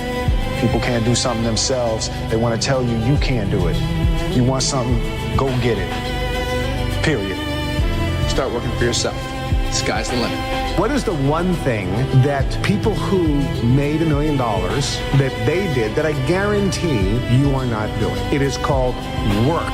They worked 12 to 14 to 16 hours a day, 7 days a week on making money. They had an obsession with making money. That's all they thought about. They had singular focus. They had singleness emptiness of purpose. And I guarantee you don't do that because you want to live a balanced life. Well, I'm sorry, but people who succeed in life don't live a balanced life. It is a fantasy. It is a myth. If you say I want to live a balanced life and make millions, welcome to Fantasy Island. If you want to unlock your potential, if you want to go straight to the stars, you have to use the law of substitution to keep your mind on what you want. Use the law of concentration to dwell continually on the results you desire. Be solution-centered rather than problem-centered. Be goal-centered rather than loss-centered. And the law of subconscious activity will begin to adjust your words, your actions, your feelings, your emotions, and everything to the point where you will draw into your life the people and circumstances that will harmonize with it. Now, what's the most powerful thing you can do? It's very simply this, is success begins with taking purposeful, systematic control of the content of your conscious mind. Purposeful, systematic control of the content of your conscious mind. Everything comes back to the law of control. Is there any better feeling than being locked in?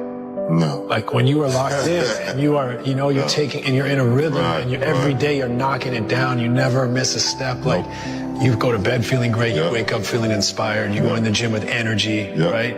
Like that's the best way to live it. But I promise you, bro, you have so much potential. If you literally just took it and put it in one place, you could literally change your life.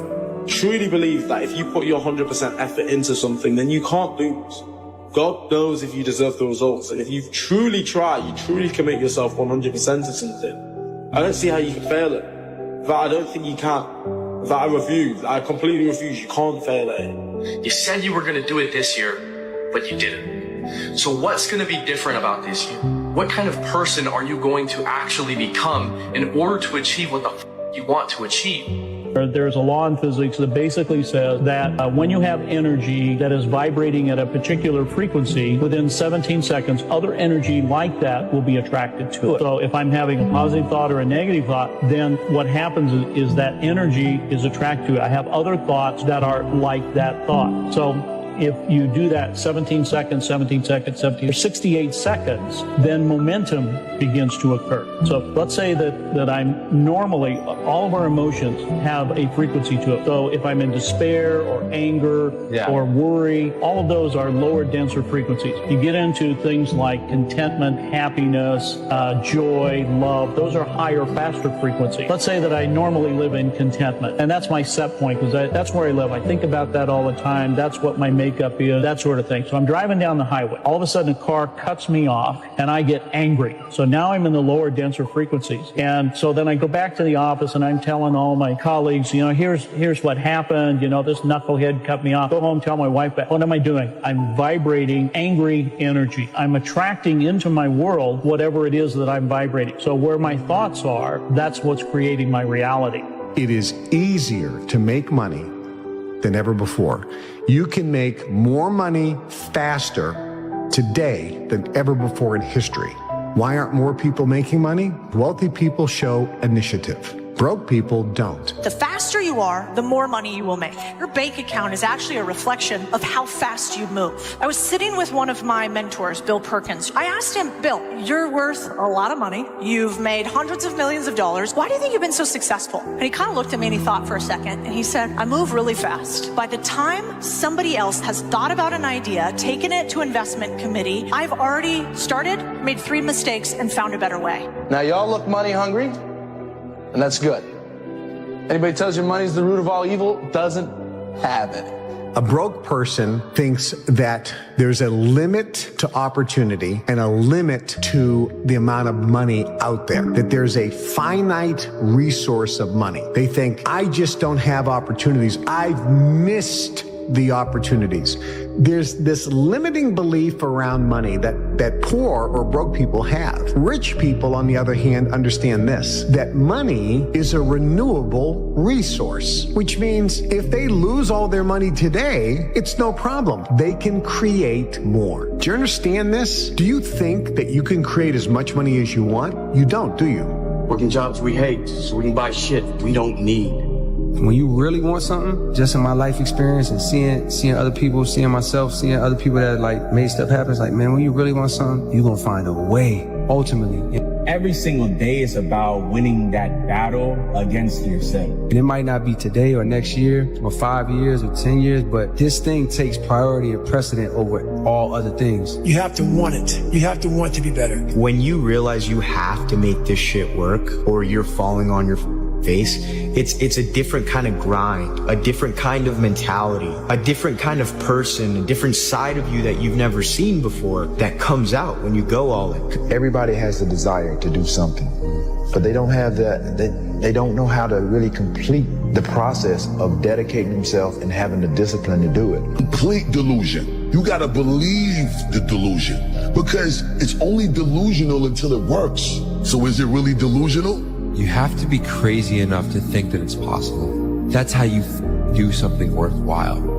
That's how you beat the odds. You have to believe it's possible, okay? And when you believe something is possible, everything else will figure itself out. If you can see it here, and you have the courage enough to speak it, it will happen. The power of the mind, people don't understand. We still don't understand. I still don't understand how powerful it is. I'm still learning. But I know one thing is I can make things happen. We don't get in life a reflection of what we want, because what we want we lack, but we always get a reflection of who we are being. And who we are being is representative of our vibration, how we're thinking, feeling, and acting. So becoming aware of those three things and becoming aware of where the attachments are from childhood, where the attachments are from the past, is where the freedom really begins. Much of my journey has been just becoming aware of these attachments, letting them go. Once you let that go, things naturally begin to align. And as a result of that alignment, there's more synchronicity. You're in the right place at the right time. You're feeling higher vibrational emotions where you could literally feel high a majority of the time without using substances. And once you're aware that that's a potential, then becomes a game of what can I let go of? This shit is worth more money than anything ever because you can make so much money off of this, bro. Look at me crazy, call me crazy in the beginning, but once I'm making millions of dollars, playing video games, having fun. We are creative beings, and we can create money. Not that we can, we actually do. That's how money manifests in people's life. They create it. And when you have this mindset, the universe will then present to you and have bubble up ideas about how to make money. Let's consider money butterflies. So let's say you want to catch butterflies. Butterflies equate to dollars. There's two ways that you can gather butterflies. The first way is build a net, right? Build a massive net. It doesn't matter how optimized the net is. It doesn't matter how sophisticated it is. You always have to swing in order to catch butterflies. That's most people hustling. That's where most people start. But you need to develop a second skill set, which is how to attract butterflies. How do you attract butterflies? By building a garden. Changing your psychology around money changes absolutely everything. Do you want to become a billionaire? Then you have to think like a billionaire. It's just money. It's made up. Pieces of paper with pictures on it so we don't have to kill each other just to get something to eat.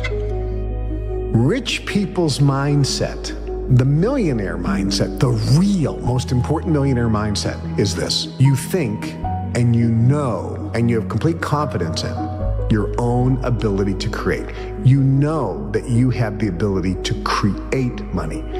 You have confidence that you have the ability to create money anytime you need, with the help of the universe. There's nothing wrong with being broke, homie. It's only wrong with someone being poor, because poor is a mindset. Broke is just a temporary situation, just to fix. But being poor, that's a mind state. The reason you want it so damn bad is because you know you can get it. You know you're capable. You know if you do everything right or everything that you're supposed to do, that you can achieve it. And when you know you can do it, you get pissed off when you don't have it already. And see, the problem is so many people don't think that they can do it. That's when you lose your drive. People want to talk about where's that fire. That fire is by starting it. You got to ignite it, and that's going to light that fire. Now you know how big this fire can get. You know how dangerous you could be. You just got to stoke the fire every day. You got to keep adding to it. Every time you add to it, it gets a little bigger. It gets a little more possible. It doesn't seem so crazy anymore. And after you add it enough, you see what's capable. Until one day that fire is there and it's raging, all because of a spark. Nothing ever just happens by luck. but every effect has its definite cause, albeit we often observe effects, the causes of which we cannot isolate or understand. Now, there's three types of people in this world. Those who watch things happen, those who wonder what happened, and those who get up and make it happen. And it's easy for you to figure out what type of person you are. Do you wait to start doing it until you feel like doing it? Or do you get up and get after it until you feel like doing it? Come on now. It starts with the dream killer button. Don't hit it. What you doing? You gonna snooze yourself or choose yourself? Don't confuse yourself and lose yourself. How you gonna start your day with a nap? You ain't even done nothing yet. You had plans on waking up last night when you set that alarm. What happened since then? Your dreams got smaller, so you stay in your bed. Your life is less important than the excuses in your head. You stay in your bed, your dreams stay in your head. Choosing your feelings instead of what you said last night when that alarm was said. The reason you don't have more money in your life is because you settle for mediocrity. Because money is a frequency. It's an energy. It's a vibration. So when you readily accept lower quality food, what you're saying to the universe is, universe, I happily accept the lowest quality for the most important thing of my life, my body. Please, universe, don't send me more money because I am happy with less than what is ultimately available to me. You see how you're creating more of what you don't want? You're not living in your authentic self. Poor in spirit people say the words, I can't afford that. Authentic self people say the words, how could I afford that? That's the shift. I shall introduce you to your greatest asset, and with this introduction, the master key to success will be within your easy reach. I say this is your greatest asset with